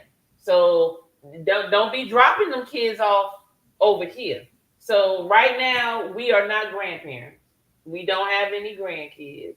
My child, which is my biological child, our child, the 21-year-old, she said she don't want no kids. She sound like I did when I was her age because I'm the oldest. I raised my brothers and sisters, and I was like, told my mama, you ain't getting them. You ain't now grandchild coming from you. Now my sister had 4. So I said, you should be good. You got 4 grandkids with her. So I didn't have our daughter until I was 30. I had just turned 30 because I didn't get that maternal instinct to want to have a child until later in life. Because I was like, I don't have no kids. Kids expensive. They require all your time and all of that stuff. But when I got to the point when you get with somebody, you marry somebody who is someone you want to create a legacy with, that's when I was like, okay, I'm ready to have a child, but I only got one. Because when she turned 4, I was like, we need to make this permanent. Either you get snip or I get snip, but one of us got to get snip. Because I'm not going to be no 50-year-old person with no 5-year-old child. That ain't happening. So, yeah, they cut Timmy wheel. Timmy can't have no more kids. They cut my wheel. She made me get my wheel cut. I ain't make you get your wheel. She made me get my wheel cut. Well, I guess that Timmy defeats can't what have no Anwar kids. Me said, because they said they never too late for another one. Tanya, Okay, Timmy won't that quit. don't sound like Anwar. That sound like some meat would say, ain't nothing else coming out of here. His wheels been cut. His wheels been cut. Ain't nothing else coming up out of here. I'm sorry. Well, I'm over 50 years old. I wish I would. I'd be on some damn Ripley's, believe it or not. I already told her. So. If she turn around and said, guess what? I'm having a baby. I said, well, damn, you need to change your name to Mary. And I'm going to definitely need to change my name to Joseph because we're going to be having Jesus because I can't have no more kids. Timmy can't have no more kids. Oh, man. Timmy, y'all off the chain. Hey, so I'm glad you said grandma because you hear a lot of names and I ain't getting into that. I talked about that on another live. But Timmy, what would they call you? What would the grandkids call you? Grandpa. Anything but mofo and all that other stuff, they can call me. Okay. Ah, man, I don't want to be called granddaddy. My daughter be there. Grandpa. No, you know what? I might have to go with granddad. I don't want to be called grandpa. I don't want to be called So that. that Paul just sound older than Yeah, daddy. that part that sound older than daddy. I think I might have to go with granddaddy. You know what was interesting, man? My grandson, he's 6. He about to be 7. He born a week after me. And when I was in San Diego last year in May, he said, "So what should I call you?" No. I said, "You- How you old could- is he? He's 6. He was 5 then. I said, "Well, you can call me anything but Rod, you know, and not Okay. you're not gonna call me Rod. That's not happening." I said, "What do you want to call me?" He said, "I was thinking Pops. I said, "Well, why do you have to say it? Why do you have to say it twice? Why can't you just say Pops?" Because I want to make sure you hear me. I said, "What?" No, he did. He said, because you deaf and you old, you never pop. I said, "All right, Pops it is." So, and my granddaughter, she wasn't old enough to talk. She'll probably follow suit with him because she's 2 now. So she'll probably play follow the But leader. you know, kids develop their own names for you. So it's not really what you tell them to call you. It's a matter of what they end up calling you. Because our daughter, you know, she got 3 grandmas. So she got TJ mama, she got my mama, and then my godmother, the one who raised me, right? And so she calls TJ's mama grandma. Okay. All right. She calls my mama Nana. Okay. And then she calls my godmother Mama and her husband Pop. The 2 Pop. So that's why I'm laughing when you say he said Pop. Wow. Right? But call him Pop. So that's just what the name she gave them. We didn't tell her what to call them. She gave them each different names so they would all know who she talking to. So if they was all in the same room, everybody would know who she talking to. I like that. And you know, that's interesting you say that, Tanya, because I go back, we call my mother's mother Granny, and we call my father's mother Grandma Bernice. But we rarely saw her because she lived in Florida and we were in Arkansas. And I don't know why we had to give her such a, well, no, we didn't make that up. My father, I remember him introducing, "Hey, this is your Grandma Bernice." Mm-hmm. So that's what we call her, Grandma Bernice. You know, we were young. That's what we were, okay, that's Grandma Bernice did. All right. You know, so wow, that's interesting. I never thought of that. They give you your own names. Now, speaking of own names, do y'all have any nicknames for each other that y'all can share? And it ain't nothing like, you know. Yeah. I can't wait to hear this. So I call him TJ or I call him Honey or TJ. That's what I call him. Now I gave him a name, Sweet Meat. I won't tell you why I call him that, but Sweet Meat is my play nickname for him. And then you can share your name. Now, her nickname is Butters because Tanya tans. I ain't never known too many sisters that tan like Tanya, but Tanya would tan, and when I said tan, she be a butter smooth. And you talking about, I mean, it be gorgeous.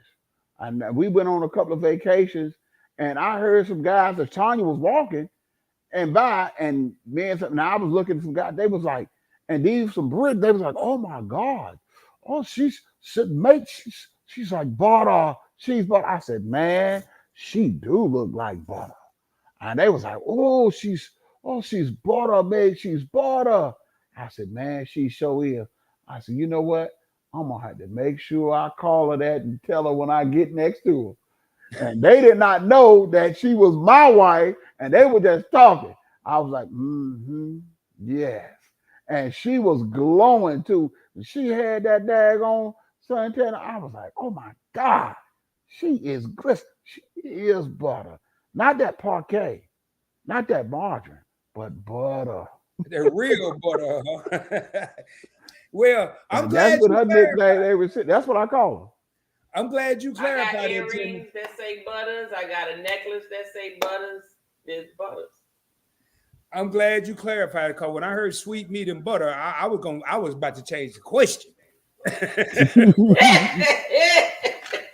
But I'm glad you clarified. But I like that, man. Man, I ain't got to get into that. But TJ and honey and butter, man, sound like you put on something you put on some toast, man. So, so now toast to the real ones have a whole new meaning. That's, in case y'all don't know, that's the theme song. Let's have a toast to the real one. So now it's got a whole new meaning for Rod. I'm gonna be thinking about honey and butter, baby. There they go, honey. Look at old honey. And butter. That's right. All right, so Right. I'm gonna start with. I'll let whoever want to start. What were some of your childhood dreams? Childhood dreams? Yeah, whether you accomplished them or didn't. Actually, yes. I actually accomplished it April 29th. I've been working. I was originally supposed to be a physician. I really went. My plan was to be a radiologist. But I found my niche behind the scenes in business operations. And so therefore that's the route that I took. And so my plan was to be at the executive table. I always thought it would be like a COO, but it took me on the CFO track. And because I always thought a CFO was someone who had to be a CPA or an accountant or something or another. And that's not the case with all organizations. Some organizations, they require that because it's for profit. But when you're working for a nonprofit, it's more to maintain the financial operations of the actual healthcare system or hospital. So it was always going to be healthcare. It didn't matter. That healthcare was my dream. It didn't matter what it was going to be. It was going to always be healthcare.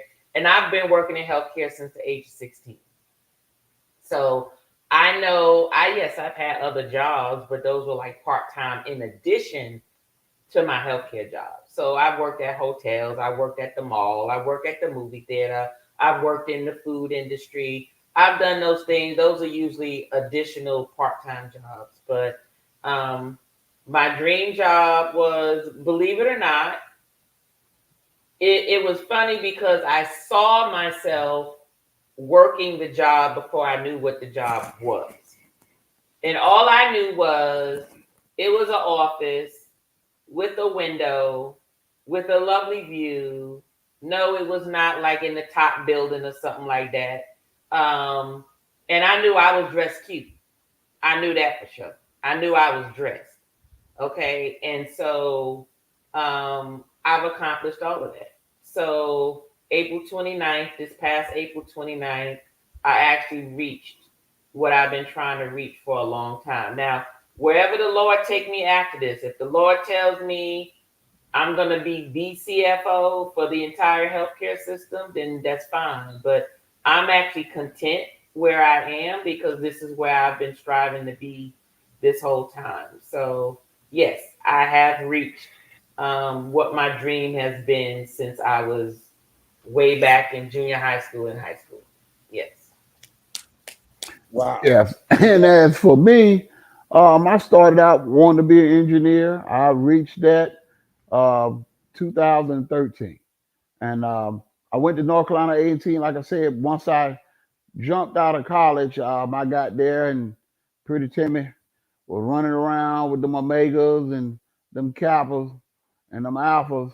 And I was all over the place. And then when I went into the military, I started being all over the place, but I never gave up on wanting to be an engineer. And I didn't become an aerospace engineer. And electrical engineer was my second go-to. And I got my electrical engineering degree 2013 while I was in the Air Force. So, and that was one of my accomplishments. And I like to tell people, ain't never too late. And don't never give up on your dreams. I'm telling you, I was out there pro super, running the flight line, launching that C-17s, putting them big birds in the air and recovering.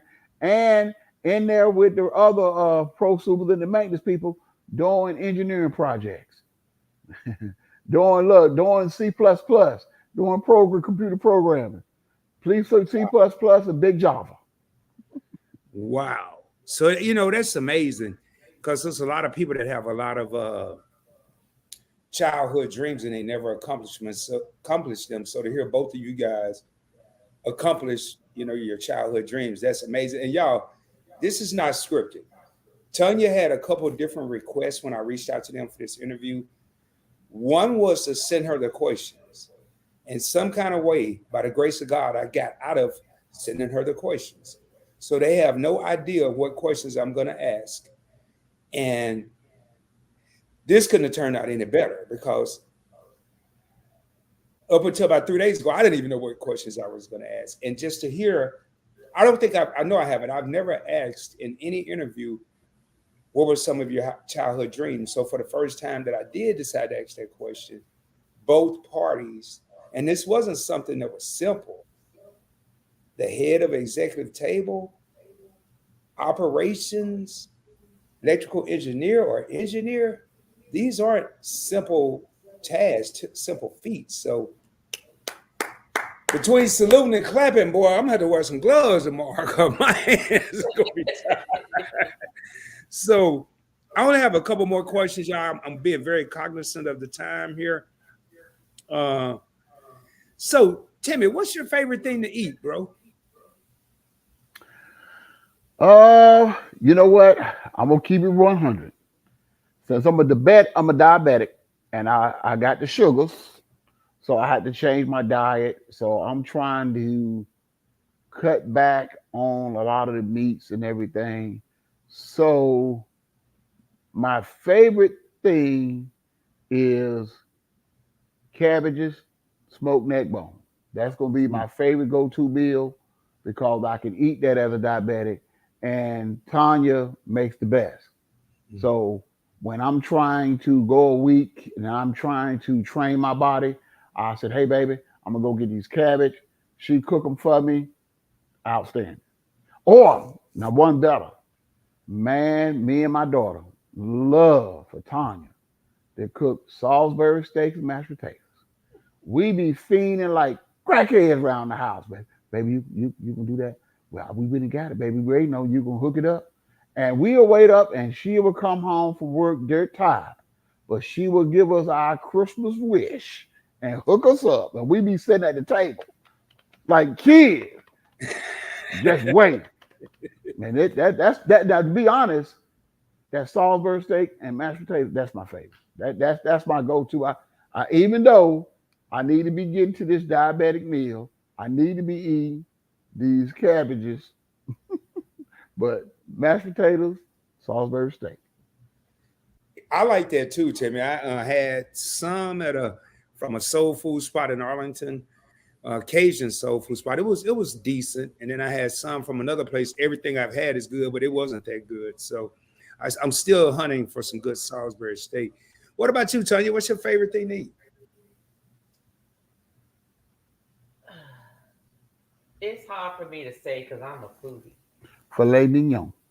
Okay, so I mean, if we're gonna say what would be the one meal out of all of my favorites that if someone told me that this is the only meal that you can eat every single day of your life, as long as I know I won't have any health problems, it would be filet mignon steak specifically, that cut, mashed potatoes and asparagus. I can eat that every day. I can eat that every day for whatever meal. If someone said this is the only thing you can eat, that is my favorite meal. I don't care what restaurant I go to. That is my go-to at every restaurant, unless I'm specifically looking to try something different. Wow. I like that because I'm a ribeye guy. Filet mignon, I like them, but I never feel like I'm getting my money's worth. So ribeye, twice baked potato, you can keep the asparagus. I don't care about that part. I'll eat it if I have to, if somebody there fussing or something. But cool, great choices, great choices. Now we're gonna shift gears then. Okay. Out of all of the knowledge you have, Tanya, when you get behind that world famous bar y'all have, what is your favorite cocktail? The old fashioned. Y'all- Old fashioned is the cocktail that no matter where I go, if I can't find what I want to find, old fashioned is a thing, but not everybody can make it. And that's what I'm afraid of because I've never had one between Tanya and Ann Walker. How you never have an old fashioned, Rod? Because I was that dude that whatever I had, I stuck with. Like when I was first joined the military and didn't have a lot of money, I was a Seagram's gin guy. Then when I got a little cooler? No, the gin. Oh, Seagram's gin. The Oh, gin. okay. Yeah, bumpy face, naughty head, that gin. And Not then it, gin. I graduated to Crown. Gin make you sin, Rod, though. Well, I was young and it wasn't no problem back He then. was in the military. It wasn't no problem back then. Now I won't mess with it now. Then I graduated to Brandy, Christian Brothers. Ooh, no, have mercy, no. I know, man. You Hey, tell you, drinking that Christian Brothers was hey, tell you, if somebody struck a match with, if drinking somebody, that damn brandy. yeah, Woo, Lord have mercy. You might as well say Erkinger. if somebody struck a match by me, I probably would have blew up because that stuff there. Goddamn right you would. Well, I didn't blow up because I was smoking too. But then I graduated to Crown. And it was all based on how much money I had, how much money I made. And then my last destination was Cognac. And between Cavassier, I'm not a Hennessy fan unless it's XO. Yeah, that's the penny I'm a drink. I can't drink the VSO, the regular VSOP. I can stand. Nope. I'm a Remy guy, preferably. And Cavassier, but Remy, I've had I'm not gonna say every Courvoisier. Oh, Courvoisier. I want a Courvoisier. Now I got Ain't no Cavassier. Well, I don't know. Busta Rhymes said. Okay, I don't care what goddamn Busta Rhymes said. Busta Rhymes said. Correct pronunciation. I guess if I go to the liquor store and say, "Can I get a fifth of Courvoisier?" I bet you I ain't gonna. They ain't gonna know. I bet you they give you what the hell you asked for. Yes, they will. They're gonna say, "Hold on, let me go get the manager. Maybe he know because I don't know." That's just like all these years. I thought it was that damn Greek sandwich was called a gyro. All these years in New York, a gyro. They gave me the gyro when I asked for the gyro, but do you know what a Greek told me? The correct term is a euro. Yes, a euro. The G is euro. silent. It's a euro, Yeah. not a gyro. So all these years, been walking around talking about let me have a gyro. They've been giving it to me. They ain't correct me now one damn day, but they knew what I meant. But it's a euro. So now you know better. You know better. Now you do better. So don't go ask for no Cavassier no more, Rob. Say Courvoisier. Courvoisier. Okay. Courvoisier. And well, am I saying Remy right? Remy, yeah, it's Remy Martin. That's a name, yeah. So I've had VS, I've had the VSOP. I prefer the VS over the VSOP. I like VSOP better. I've had Remy XO. I've had Remy Louis the 13th. I had a guy in San Diego.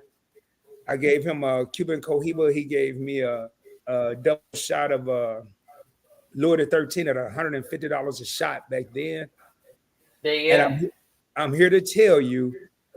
And once was it worth it for you? Nope. And that's what I'm about to explain. Once he explained it, he said, Rod, I'm gonna tell you this here as a friend and not as a businessman, because he was the owner. He said, I'm gonna tell you, XO is way better than Louis the 13th. And he was right. I'm gonna disagree with that. I didn't like it, Tanya. I mean, you know what? Maybe you know what? I don't know. Maybe it was the presentation. You know how people say food tastes better on and ain't no damn L is salmon. You know what? Shut up. You know. Anyway, you know how people say food tastes better on when you have linen on the table than when it's just out of plastic cartons or whatever. Uh-huh. I don't know if that was it, but let me tell you something. Every time they ever poured a Louis 13 for me, they put on white gloves. They use a damn trocar to suck out the actual liquid to put it in your glass to make sure there's no contamination of these 100+ years, because that's really what you're paying for is the fact that it's 100+ years. Okay, so that's where that comes in. But I took them sips of that $150, and trust me, it was no more than about 3 damn sips out of that damn shot. Okay, and I can tell you it was worth every penny, but I'm not spending my goddamn pennies for it. If I'm gonna let y'all know this now, if y'all ever look on YouTube and you see a damn Louis 13 bottle on this shelf, please know that this YouTube channel is about to shut the hell down, and I've already gotten my tasting bar. I got me some coins at this time because I just don't see myself paying $6,000 to $8,000 for a bottle of damn cognac. Well, you ain't gonna want to drink it. Huh? I'm going here. I'm pulling it up here. I want to pull up some for the people in the back that don't know what we're talking about. I'm going to share my screen real quick. Let me pull. Louis 13 had a bottle made in India that was covered in diamonds. That was 2 point something, or no, was it 4 point something million dollars? Mm-hmm. Yes. That's Louis the 13. bottle itself, it was just a bottle, not what was in it. The bottle. And see, Louis 13, you see the neck of that bottle? The neck of that bottle is 24 karat gold. That's what I was told. I was told by the owner of the restaurant that the neck, a lot of people, he said he had friends that he committed to, and he had a couple, so he would have to spread it around that when the bottle was done, he would sell them the empty bottle for $200 because of that gold ring. Yep. Yeah. Yep. And he probably could have sold it for more than that. Yeah, I think he kind of, because they were friends, as he put it. But now I will say this. I can't believe I'm about to tell Tanya this, but I'm gonna be honest. When I drink cognac, if I drink XO and up, it's gonna be straight. It's not gonna be rocks or nothing else. But if I drink VSOP down, it's gonna be in a rock glass on the rocks with 2 splashes of Coke. There you go. Well, that's what the VS is for. The lower cognac, is for mixing. So, like, if I make my Hennessy margaritas or cognac margaritas, I prefer to use Douce. I use VS or VSOP to mix. Now, my Henny XO, hell no, this ain't getting mixed with nothing, and it stay on the top shelf, or somebody got to get a ladder to get it. You gonna know they are. Right, and so anybody who's ready to mix a drink, they ain't trying to climb up on no ladder to get nothing. They're gonna reach for the stuff that's quickest to reach. So I keep that type stuff on the bottom shelf. So no, but yeah, exactly. Your VS and VSOP is made to mix. It's the same thing with some of your tequilas. You try not to mix an añejo, but you can mix a Reposado and a Blanco any day. But them añejos, you just messing up the flavor. It's the whole thing of it being aged is for the flavor. Now, if you're not drinking it for the flavor, just go on and just get some cheap something that you can mix. It don't make a difference. Just like a Long Island iced tea. Like the earlier this week when we made the Long Island iced tea. You don't need. I use the Seagram's gin. I used the what was it? Was it Seagram's vodka? What vodka was? Seagram's vodka, like old fashioned vodka, like we used to use back in the day. And the tequila, of course, was my budget tequila. So all of the even the rum, it was just Bacardi. It was just a regular basic of everything. Because I'm sorry, I don't care what nobody say. Nobody drinks Long Island iced tea for the flavor. Ain't no goddamn flavor. There is no flavor. You only thing you drink it is there for the liquor. Your flavor is whatever juices or sodas or whatever you add to it. So that was not. It tasted good. That was a good ass damn drink. But you basically really tasted the fruit juice that we put in it. But Yes. But that alcohol is gonna hit your tail. I tell you that daggone much. You know, was that the blue one y'all made? Bluish greenish looking one? No, this one The was first one. The first one, the Long first Island one. Sunset. Okay, because I know Long y'all Island made. Sunset. It was like orangey looking. It had orange juice and pineapple juice in it. That one was off the chain. Now that green one was good as hell too. Now, don't I know sleep one on of them. that one. Timmy said he could take up this, or he was gonna take upstairs, get in his recliner, he was gonna be done. That was the first one. The That first was one, Long the first Island one. Sunset. Yeah. Okay. I just got the colors mixed up. Well, I'm gonna get me some of that just as soon as we finish this live. well, you about to get some real soon because we about to wrap it up here in a few minutes. I will say this though, Tanya and Timmy, one of the things that the owner, I forgot his name, Dia, D-I-A-H, Dia. He said, I tell you what, Rod, I only got one rule with this Louis the 13th that I'm about to give you. You can't mix it with Coke.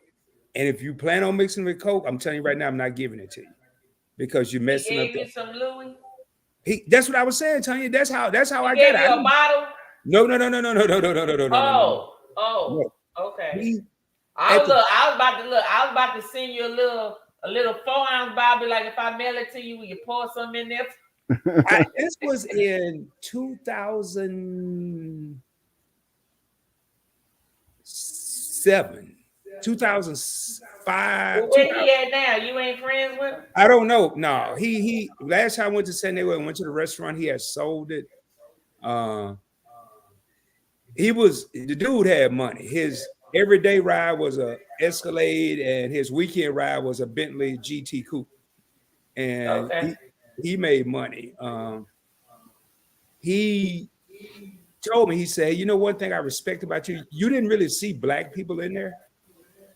He said, but when you walk in, you didn't demand respect, you commanded respect. You would sit in the middle of the bar. You didn't go sit at the end of the bar like you were nervous or something. You would sit in the middle of the bar. And so I gave him a Cohiba cigar, and in turn, he gave me a double shot of Louis the 13th. Okay. So, but moving along here, I got like 3 more questions, and one of them is simple. So really 2.25. So do y'all have any hobbies? You see my hobbies on YouTube. Okay. All right. Timmy, you got any hobbies? Well, yeah, I got a little woodworking hobby. So Carpentry. I got carpentry work. I like to do a little carpentry work. This basement is Tanya's design, but I actually did the focus wall and wall and my and the bar and my the shelving unit and stuff on the bar. The shelving unit on the bar and the buffet table with the wine rack and stuff, the custom wine rack. So I'm waiting for him to make my other one because my bar is overflowing, and so I need some other space to put like my liqueurs over there. So I have enough space to put my liquor on the bar, but like all the stuff that I mix with, I ran out of space, so I need him to build me another one, which we can always use for entertainment purposes. You can never have enough buffet tables. But the bottom piece would be where I would put all of my like liqueurs and butters and syrups and all that type of stuff. I can put all that stuff over there. You said that in a recent live stream that you were waiting on Timmy to build another bar. Yes. I'll be paying attention. Thank you for reminding him that I did mention. Yeah, I'm gonna get on it. Now, hey Timmy, Tony, don't be putting me in that. I just to letting you know I watched your content. You said it. You said, yeah. You did mention that to him back then on the live the other time. I'm sorry, yes, Timmy. Exactly. I'm sorry, Timmy. Don't charge it to my heart. It's all good. Now, next to the last question for both of y'all. What is something that y'all just will not wear? We won't wear. Yeah, I'm talking about like regular clothes when it comes to fashion. For a woman, there's a few things. Okay. I ain't wearing no cheap wigs because I don't need to see no lace. I don't wear wigs often. You may catch a wig maybe once or twice a year if I'm doing something and I ain't feel like doing nothing in my head. You will never catch me wearing a goddamn bonnet in public or on my damn YouTube channel. I'm just putting that out there. You ain't gonna catch me doing it. Now, I ain't got nothing against anybody else who do it. If you want to keep it real on your channel, more power to you. I ain't trying to keep it that goddamn real. You don't need to see me when I just wake up in the morning or when I'm going to bed at night. Now, you may catch me if I want to keep it real. You may see my hair just pulled back in a little messy bun or something like that. I'd rather give back to you. I'd rather give you messy hair than wear a goddamn bonnet on this damn screen. I'm sorry, I ain't gonna do that. You ain't gonna catch me wearing no goddamn pajamas out in public either. I'm not wearing nothing that look like I could wear to bed. I ain't coming out with no bonnet, them ugly ass Ugg slippers, them damn pants that look like pajamas, you're not. I would rather wear a holy sweatsuit with some nice ass sneakers, my hair's done, or a cap on my head. That's what you're gonna catch. But that is something that I will not wear. I don't wear white shoes. I've never worn white shoes outside of when I was little on Easter, and there was them white patent leather shoes to go to church. When I got old enough to determine whether I was wearing them bad boys or not, you ain't gonna catch no white shoes on my feet. Now, on my wedding, I had silver shoes on, but you ain't gonna catch me with no white goddamn shoes on. You ain't gonna catch me with them Monica grandma church shoes on or slippers or sandals. You ain't catching me with those. What else am I not wearing? Ooh, I done touched the nerve, y'all. I done touched the nerve. Look, because all you did was make me start thinking about what I be seeing these folk coming outside looking crazy with. You are not gonna see me. Oh, and you definitely ain't gonna see me with no damn lashes about this goddamn long. Look like I'm about to fly a goddamn way. You ain't gonna catch me wearing that damn thing either. Okay. If your lashes look, now I got individual lashes on right now, but my lashes gonna look like I'm wearing mascara. I'm not about to fly fucking way with the goddamn lashes. That ain't happening. That ain't happening. I can't stand to see that. And you know what it remind me of? You know that part on the Grinch, the like the original Grinch cartoon movie, and his eyelashes and his eyebrows disconnected from his face and flying away. That's them girls with them daggone lashes nowadays. Yeah. Them damn lashes look like the damn lashes on the hood of the car. You know them lashes them folk be putting on the hood of their car to accentuate it. I don't know why I make their car look like they got eyes or something. Mm-hmm. That's how women be looking with them goddamn eyelashes. Eyelashes come all the way up to their damn eyebrows. Why? I just don't get it. And the nails. I don't mind the nails. I like nails. I have nothing wrong with nails. When I was young, I used to wear the nail. My nails used to grow and they used to curve. That's how long they used to be. So all of y'all back in the day, y'all Generation X's, we used to get our nails airbrushed back in the days. There was no gel nails. There was airbrushing. So you airbrush the nails and they used to curve. And then you had to like the frozen hairstyle and all that type of stuff. Well, now I see these girls with these nails and they square. They long and they square. I'm like, you ain't Cardi B. I know you gotta wipe your tail. Cardi B got somebody wipe her tail for her. I know you got some kids. You can't wipe your kids' tail with them damn nails. What is you doing with them nails? What does it take all of that? Is just what I'm saying. So I'm sorry, Rod. You struck a nerve. Oh no, you ain't gotta apologize to me. I'm over here cracking up. You ain't got. There's some things, and I'm sorry. If there's anybody on here, look, this how if the shoe fit, wear it. But he asked me what I wouldn't wear. I'm not judging nobody. You do you, boo. But he asked me what I wouldn't be caught wearing. I'm not gonna be caught wearing no dirty ass white sneakers. If they ain't clean,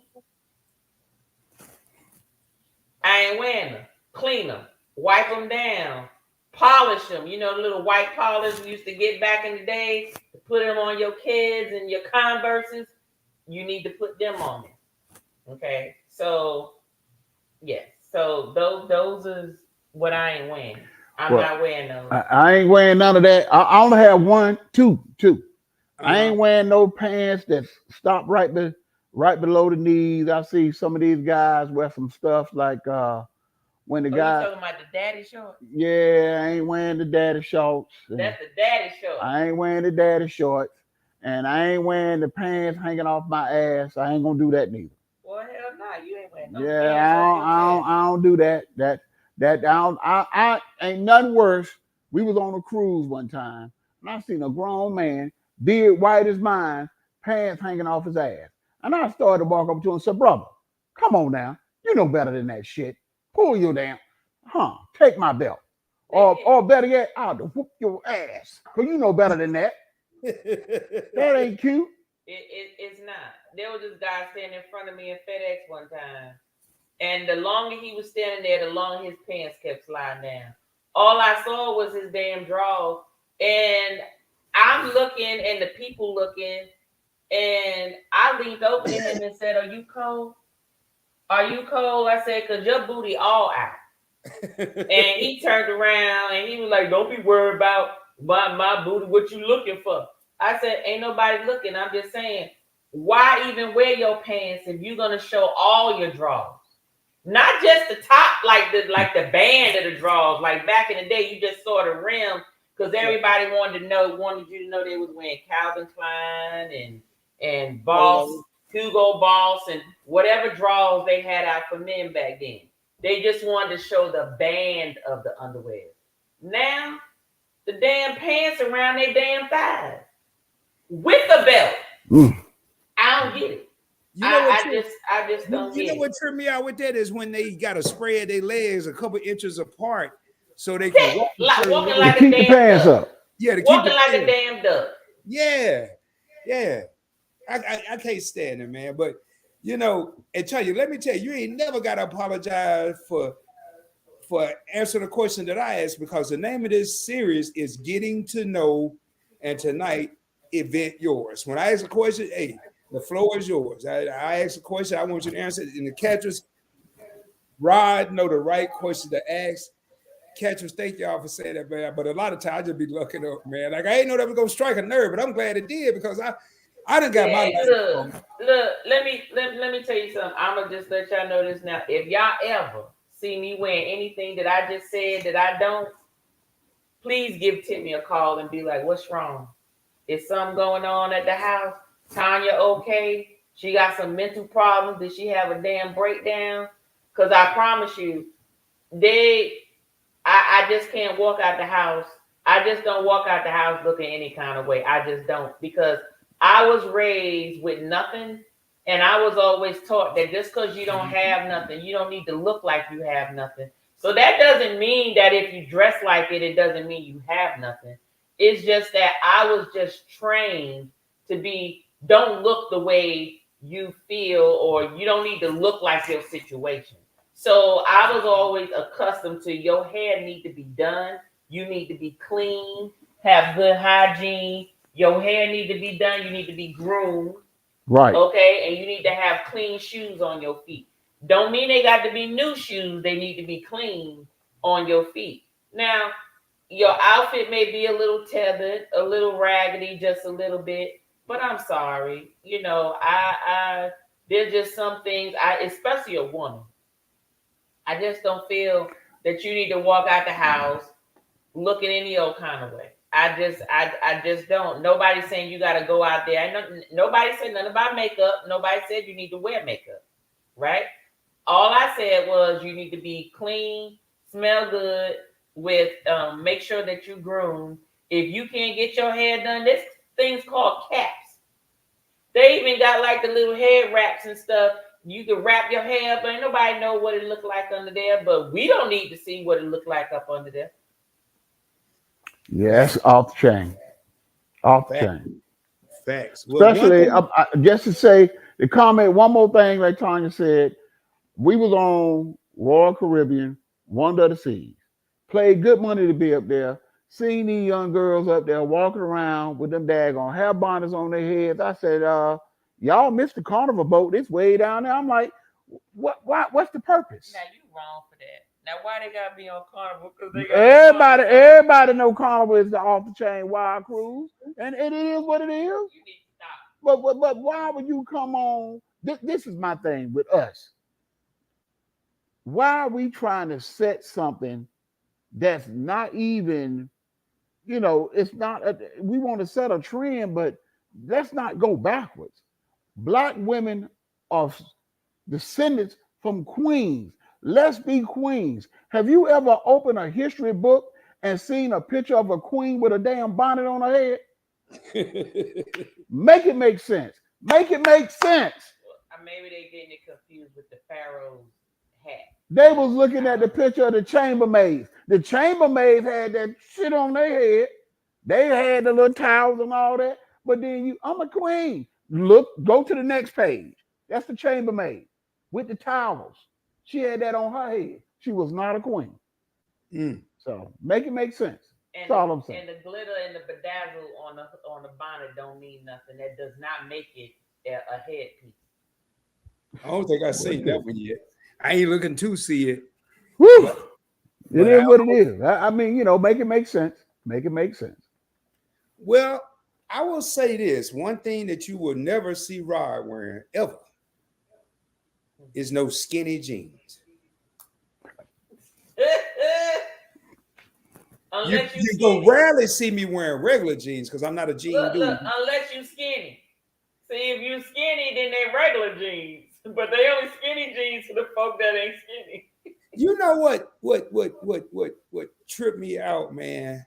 And I'm gonna say this here, and then I'm gonna ask for Event Yours to say their parting words, and I'm gonna say mine. Y'all, the last time I went shopping in the store, and I don't like nothing fitting tight. Last time I went to a store, I went and I was looking for something, and it said 2X. No, it had my size, like a 34 neck and whatever, 35 neck, and no, that was the length of the sleeve, 17, 18 neck, slim fit. I'm like, these numbers don't go with slim fit. This don't even make sense. Why do I need an 18-inch neck, 34, 35 inch sleeve, and I'm slim fit? The neck size alone will tell you, okay, I just got a big neck and a little bitty body. Come on, man. That don't even go together. No, it just I was just like, that is crazy. So with that being said, y'all, I'm gonna ask Event Yours. I have one more question, but I'm gonna wait till I go to my closing state to ask that one more question. Do y'all have anything for the people before we get out of here? Well, yes. So June is a full month. Don't forget, it's Pride Month. Celebrate your folks of the LGBTQ A1. Elemental P. A1 or AI plus? It's A1 plus, AI plus. Sorry. I'm trying to keep up, y'all. Sorry. Shit, just say the alphabet. It'll be some new, it will. There'll be some new stuff next year. Tuesday Libations is on Tuesday at 7:30 p.m. That's live. In 2 more weeks, actually on the 20. Hold on, let me get my calendar, y'all, because is only the second and fourth Monday. On the 24th, let me see, hold up. Yep. On the 24th, we will be, for Monday Ventures, we will be interviewing Parkers on the Go. So be mindful of that. And that is at 8 p.m. Eastern Standard Time. And then every Wednesday, Spirit Scrutiny. Next week is Sake. I'm actually ending we are actually ending the wine series. So we've done all the white wines, transition wines, red wines. We've been doing it since February. Sake is the last one, the Japanese alcohol. That's next week, Wednesday. And then after that, we will be reviewing a couple of sample bourbons and whiskeys and some spirits that I was given. So those will be a couple of blind tests to see if I like it or if I know exactly what it is. So we'll be doing that. And the next Drinks and Deliberation, D&D, our next one is the first Saturday of July. And that date is first Saturday of July is July 6th, which is the weekend after the holiday. And we are doing part 2 of Love, Sex, and Money. But you have to be a member to be able to comment, and not just any member. You have to be the cognac level or higher. If you want to be on the panel, you have to be a champagne member to be able to be on the panel. Everyone will be able to view it, but not everyone will be able to comment or get responses in reference to it during the actual adult live stream. So that's pretty much all we got. Yeah, and the D&D was awesome. I thank everybody for watching, tuning in last week. We had a great show. It was better than I thought. I hated that it cut loose earlier than it did, but we're gonna have them same, maybe one person we definitely gonna have back, because she was just over the top.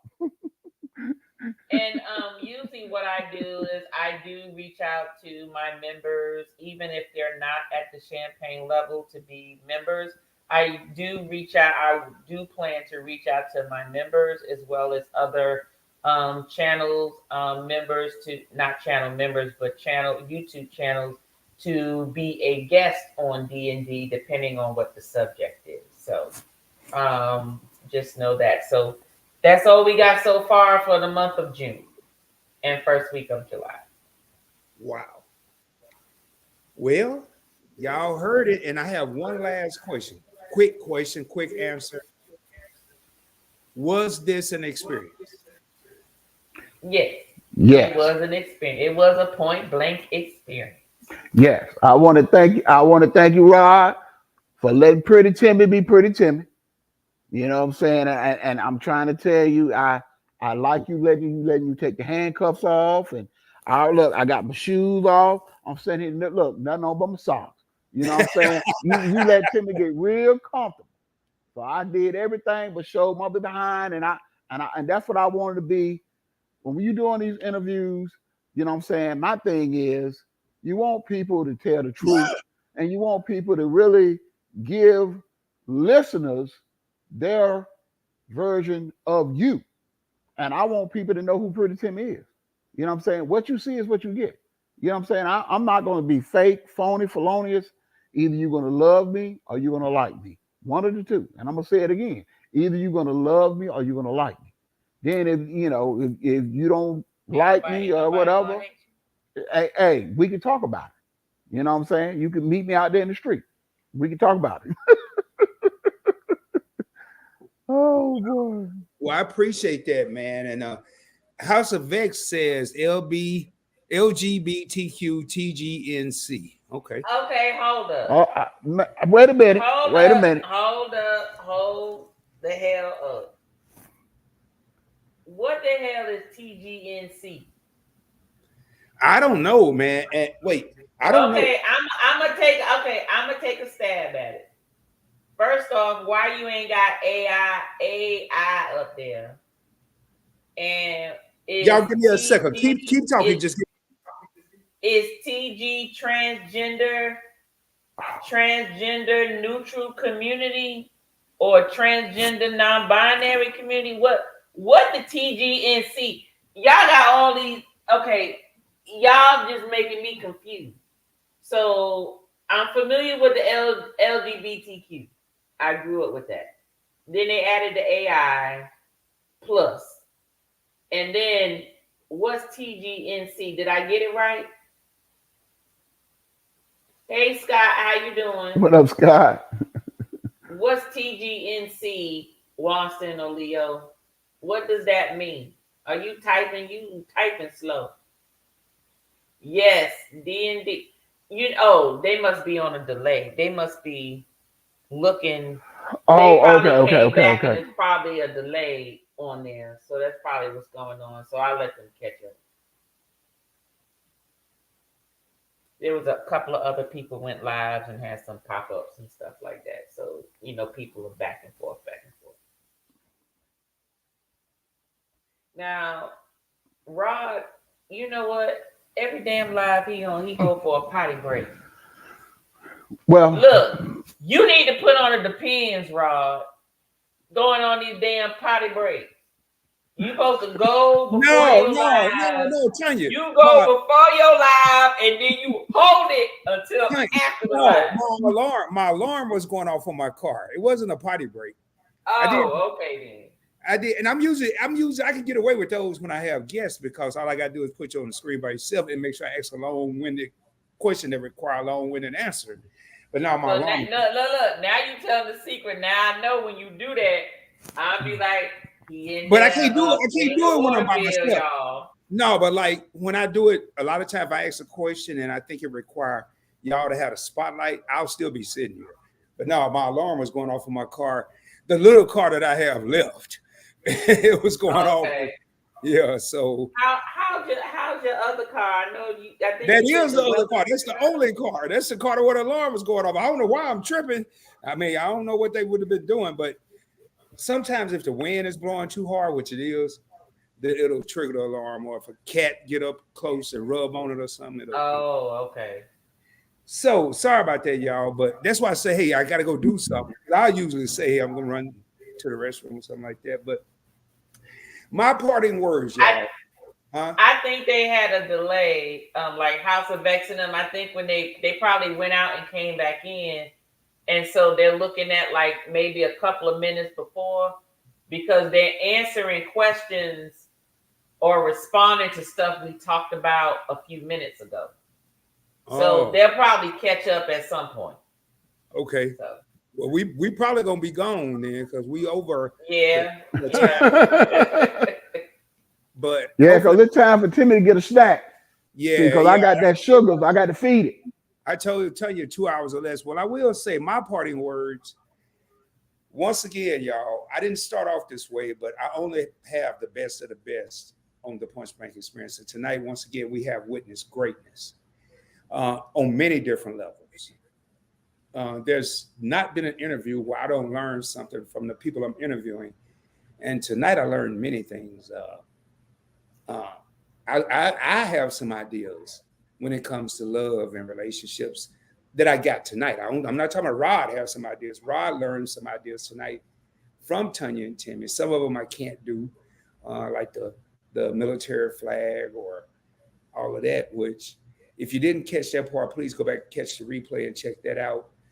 But we have witnessed greatness, and I want to thank Tanya and Timmy for taking time out of their busy schedule to come and spend time with the Point Blank Experience family. And anything they ever need from me, man, please, I'm a phone call away. I'm a DM away on Instagram. But if you got my number, which y'all do, then just hit me up. And if I can, if it's within my means, I'll definitely do it.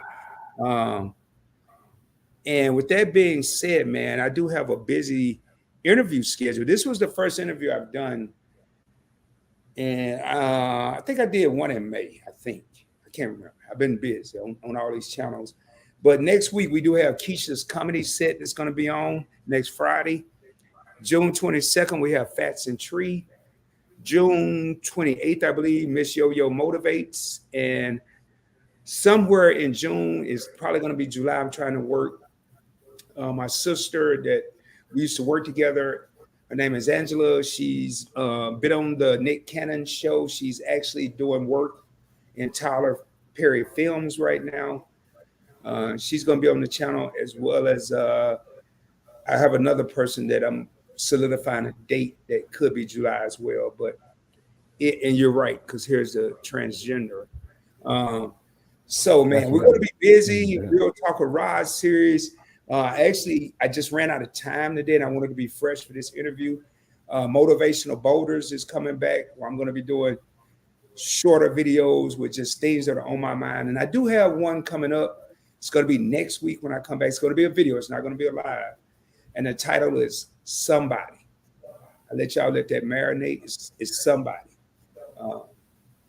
And I already have the thought formulated of what I want to say. And I think it's going to be extremely motivational for a lot of people. But with that being said, man, if you haven't done so, please hit that subscribe button. If you're on your phone and you're unsubscribed, it's going to be white. And if you're on a desktop or a laptop, it's going to be black.